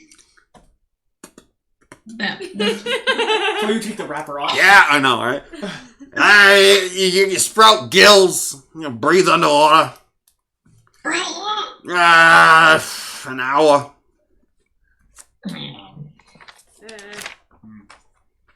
You can swim too. It equals whatever your walking speed is. Ooh. The funny thing is, you got claws, so you'll probably get like this weird web between them. Okay. I am super interested in your hallucinatabs. Yeah, all right. How many of those do you want? Well, you said it was 10 of them for 50? Yeah. Yeah, I'll take all 10. Very well. Jeez. You see him float up into the air and just start to move over to that table. Anything else? There is one more thing that we got in recently. We got this truth serum. Comes in a syringe. Well, I think we need to address something real quick. What? People's pictures moved. Oh, come on, man. And now Priya and Kayla need to move It's all right. to their... Priya and Kayla move to the opposite sides. Yeah. And then Andy, when you get a chance, just switch their titles. Musical chairs today. It's fantastic. It's fantastic. A little more. Oh man, they all got mixed around, huh? Yeah. Okay. All right. Yeah, that's not good. Kayla, move a little bit more. Priya, a little bit more. Bear with us, folks. All right, and then Andy just needs to switch the names around, and we're good. Oh, sure. Yeah, this is disgusting.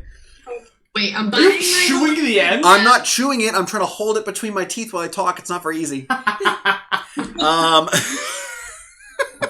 right, wait. So I'm getting my 10 hallucinatabs. I'm also getting 20 darts.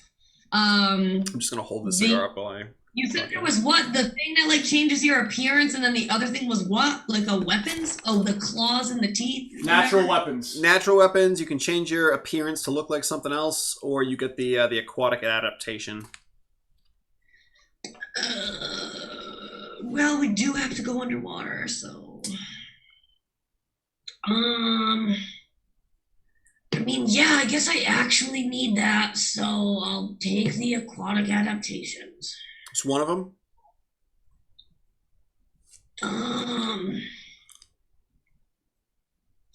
Is Minerva next to me or not next to me? I guess I'll Can just I hold it. yell? Can I yell to her? Yeah. Minerva! How long do you think we're gonna have to be underwater? Hours. A long time. Like, how many hours? I'd be surprised if we did it quicker than 3 or 4. Well,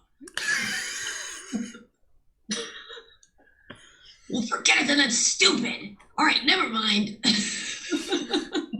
Minerva, anything else you would like? No, but I would like to actually find Tita at some point.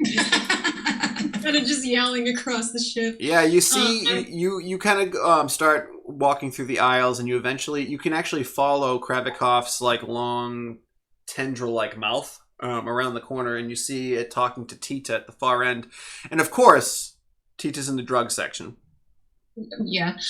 So I'm gonna walk up and I'm just gonna say, hey, since we're heading underwater, if you're looking for any kind of weapon that's gonna work well down there, you might want to check out some of the tridents or the spears over there.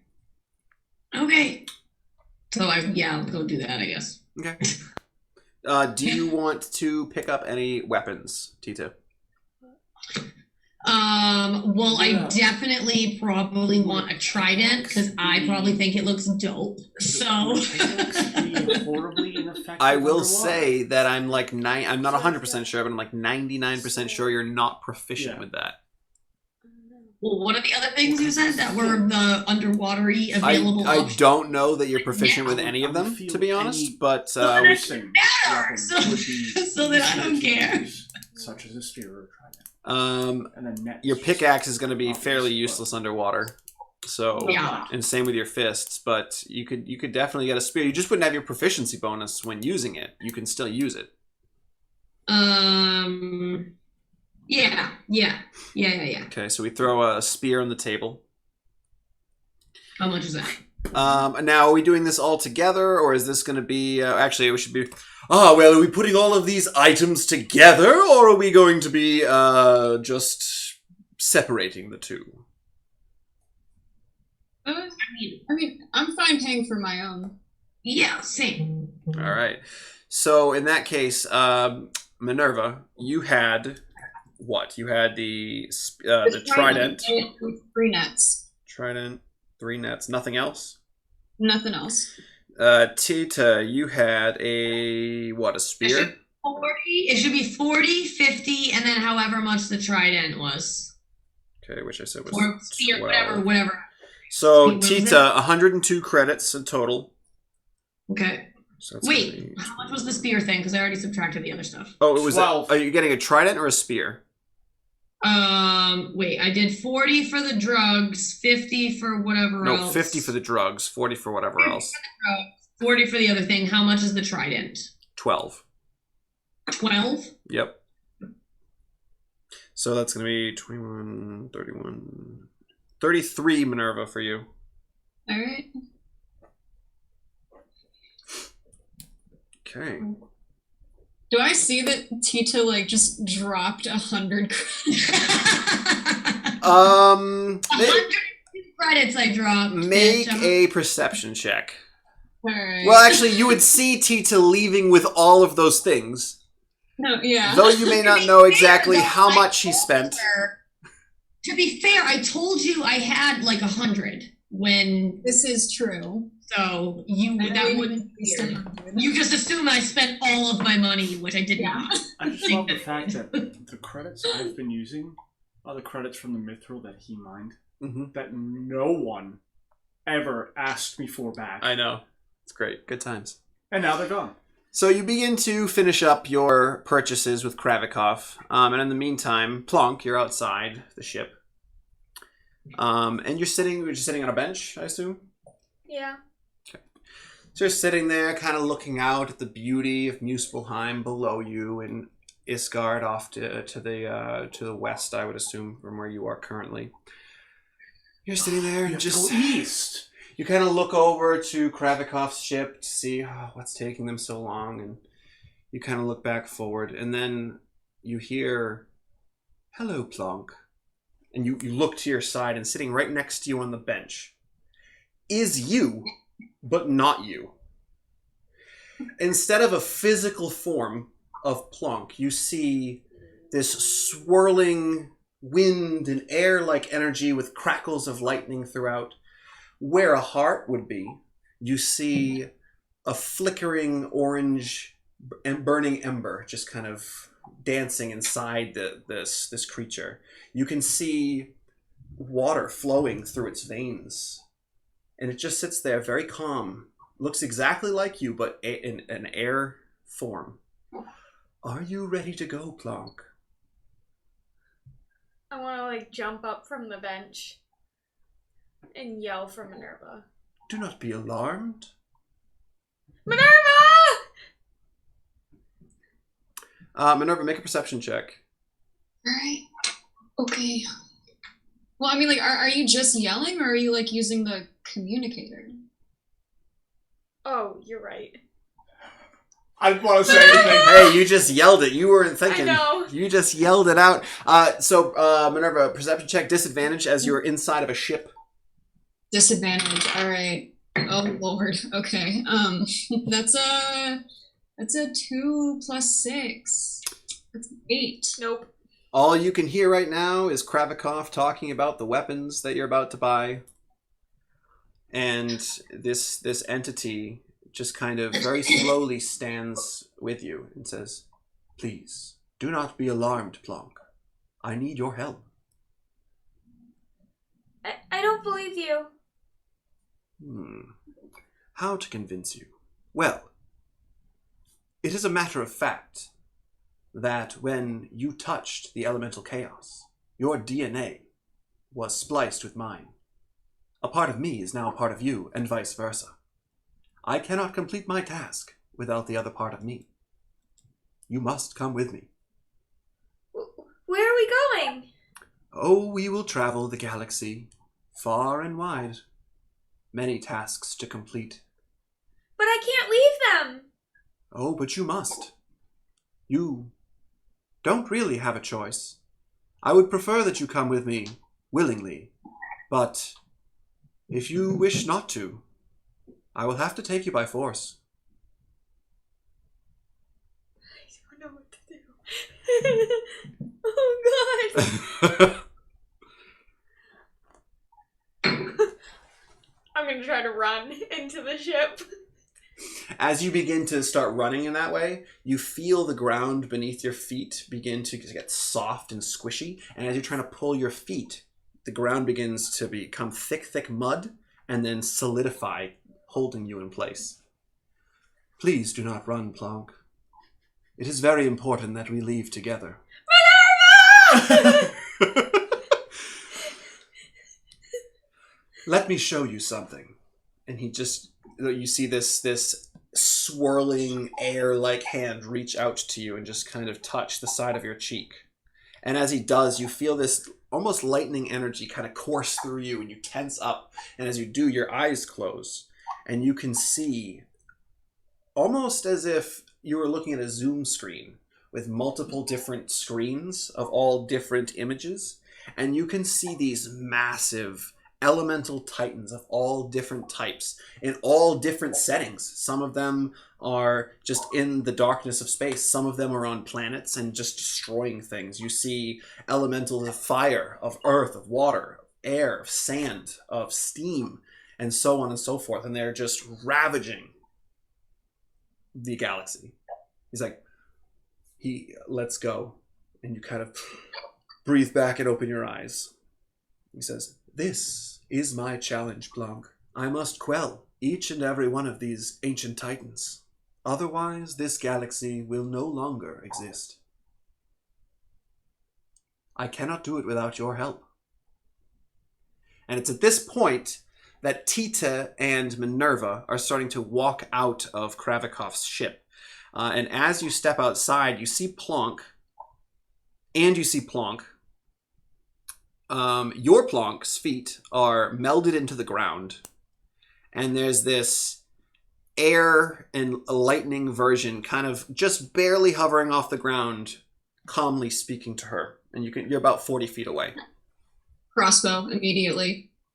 Great, I missed everything you just said because my internet is terrible. What happened? I walked outside and saw what? You walk outside, you see Plonk's feet melded into the stone of the ground. You see this air-like entity kind of hovering right near Plonk, very calmly speaking to her. But Plonk seems like she's distressed. And Minerva's pulling her crossbow. Well, what else is new? I'm gonna just... How far away are we? About 40 feet. What distance? 50 feet. I am gonna sprint over. Okay. As you are running, rocketing at this thing. Like full force. Like the axe is out, the trident is, all that stuff is out. I'm just... As you're charging in, you see him just kind of take his hands and form like an orb of sorts, kind of flick it out at you, and as you charge forward, this orb completely engulfs you, and you begin to float up into the air about 10 feet and just kind of hover there. No! Please, Plonk, I do not want to hurt you or any of your friends, but you must come with me. And it kind of reaches out its hand. What would you like to say? While I'm in the bubble, can I still hear them? Yeah, it's almost like as if you're underwater. Like you got that kind of muffled sound. Yeah. Can I move inside the bubble? I feel like I'm just going to be flailing. Yeah, you can move, flail. You're using the pickaxe to pick at it, but nothing seems to break through the outer edge of it. And Minerva, what are you doing? Can I walk so that I am 10 feet behind the not Plonk? So you want to kind of circle around then and get behind him? Okay. Yeah, I want to be within 10 feet of the air Plonk. Okay, within 10 feet of the air Plonk. I got you. All right. So you begin to circle your way around, and you can see, though this thing doesn't really have eyes per se, you can see that it's kind of keeping its sights trained on you as you circle around it. And it says, "Please, celestial being, do not get any closer." Am I within 10 feet? Sure. She's gonna take off her mask, and she's gonna erupt. All right. Okay. So this radiant energy just erupts from your eyes, your mouth, your nose, your ears. I see her reaching for the mask, and I immediately go, yeah. You know what's up. Do I need to make any kind of saves or? Oh gosh, let me look. Once per long rest as an action, you radiate bright light in a 10-foot radius and dim light for 20 feet for 1 minute, or until you end it as a bonus action. Once a turn, an attack or spell deals 5 extra radiant damage, and then at the end of the turn, the creature just there's no save. You just take damage. Okay. Do it up. All right. So it's gonna be all right. So you're gonna take 3 radiant damage, and then if this counts as an attack, which I don't know if it does, but I would like to advocate for it being an explicit attack, you would take an additional 5. So Okay. So 8. 8 altogether. As this radiant energy kind of bursts into this creature's face, because it's roughly the same size as Plonk, so shorter than you. It kind of, you see it smile a bit, and it's like, I don't think you realize who or what I am. Your radiant energy, Celestial, does not harm me. And you kind of look at it, and it doesn't look like it did anything. He's like, I will ask you again, please stay out of the business of myself and Plonk. Well, her business. I do not wish to harm you. Then do you want to explain what you're doing to my friend? I have explained myself to her. If she wishes to tell you, then so be it. But I am on a time schedule, and we must leave now. Plonk, are you ready? Again, reaches its hand or its limb out to you. I'm gonna look over and go, bye guys, and then reach my hand in. And once your fingertips touch with this entity, what you all see of Plonk, with one single tear coming down. Okay, so, and Minerva she's not wearing her mask, so, like, her eyes are very, very wide, and Plonk, like, she's looking directly at you, so you can see that her eyes are 2 different colors. One of them is golden and one of them is silver, and, like, instead of the whites of an eye, they're, like, black, but they're just so wide. I'm pretending to cry and actually crying. Wait, I can see this from the bubble, yeah? What? I said I can see this from inside of my bubble. You can see and hear, yes, yep. My eyes are just super wide and like I'm about to cry probably. As you touch your physical body. Ready? Oh, look at that actual tear. 2 of them! There's 2! As you touch, your physical body kind of just collapse in a pile of dust, which then swirls up into the air and forms within this creature. The dark ashy dust begins to swirl inside and form your body within this creature. So now what you see is Plonk with this layer of energy, force energy just bursting around her. And the creature, it's almost like you can both talk at the same time, but the creature then raises its hand and kind of lowers it, and you see Tita's bubble begin to slowly fall, and once it touches the ground, it explodes. Can I drop anything? I have what I'm seeing, I have dropped, because I was fiercely like trying to get out, and then seeing this, I have like dropped both things. So like when my bubble lands on the ground, like my axe and the trident are also on the ground because I've let them go, because I'm just like stunned basically by what I've seen. I want to ask it to wait for a second. That is fine. Please, say your goodbyes. I want to take all of Minerva's shrine stuff and everybody else's stuff out of my bag. Okay. And hand off. What about those goggles? Are you keeping the goggles? Yeah, I'll give the goggles back. Hand back the goggles. All right. So you see this energy, this entity, just kind of reaching into itself and pulling out different items and things that Plonk has been holding on to for all this time, and begins to lay them down in front of you on the ground. Am I already on the ground out of my bubble? Yes, the bubble has popped and your feet are on the ground. Yes. Nope. I have now like just collapsed to my knees, and I'm just like so sad. Aww. Please say your goodbyes, and we must be on our way. I just say goodbye. Thank you for everything. I promise that I will do everything in my power to bring Plonk back to you unharmed when we have completed our tasks. Just tears. Just tears from Tita. Just tears. If you don't bring her back unharmed, just know that you will not be able to hide from me.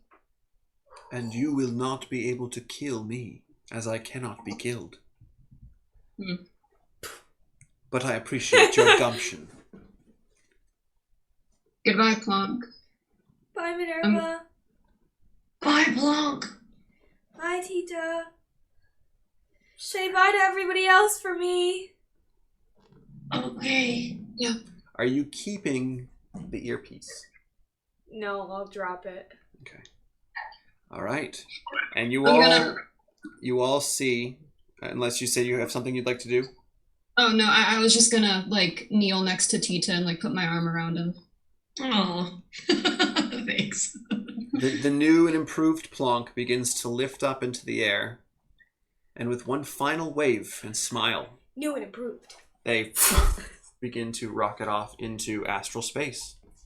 And that, my friends, is where we are going to end for the evening. Oh my god. So I would like to let the audience know this is Christina's last episode with us.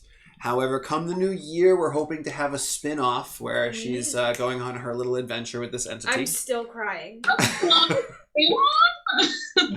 But I hope you all had a wonderful time. Please like and subscribe, and we will see you next week. Thank you so much for watching.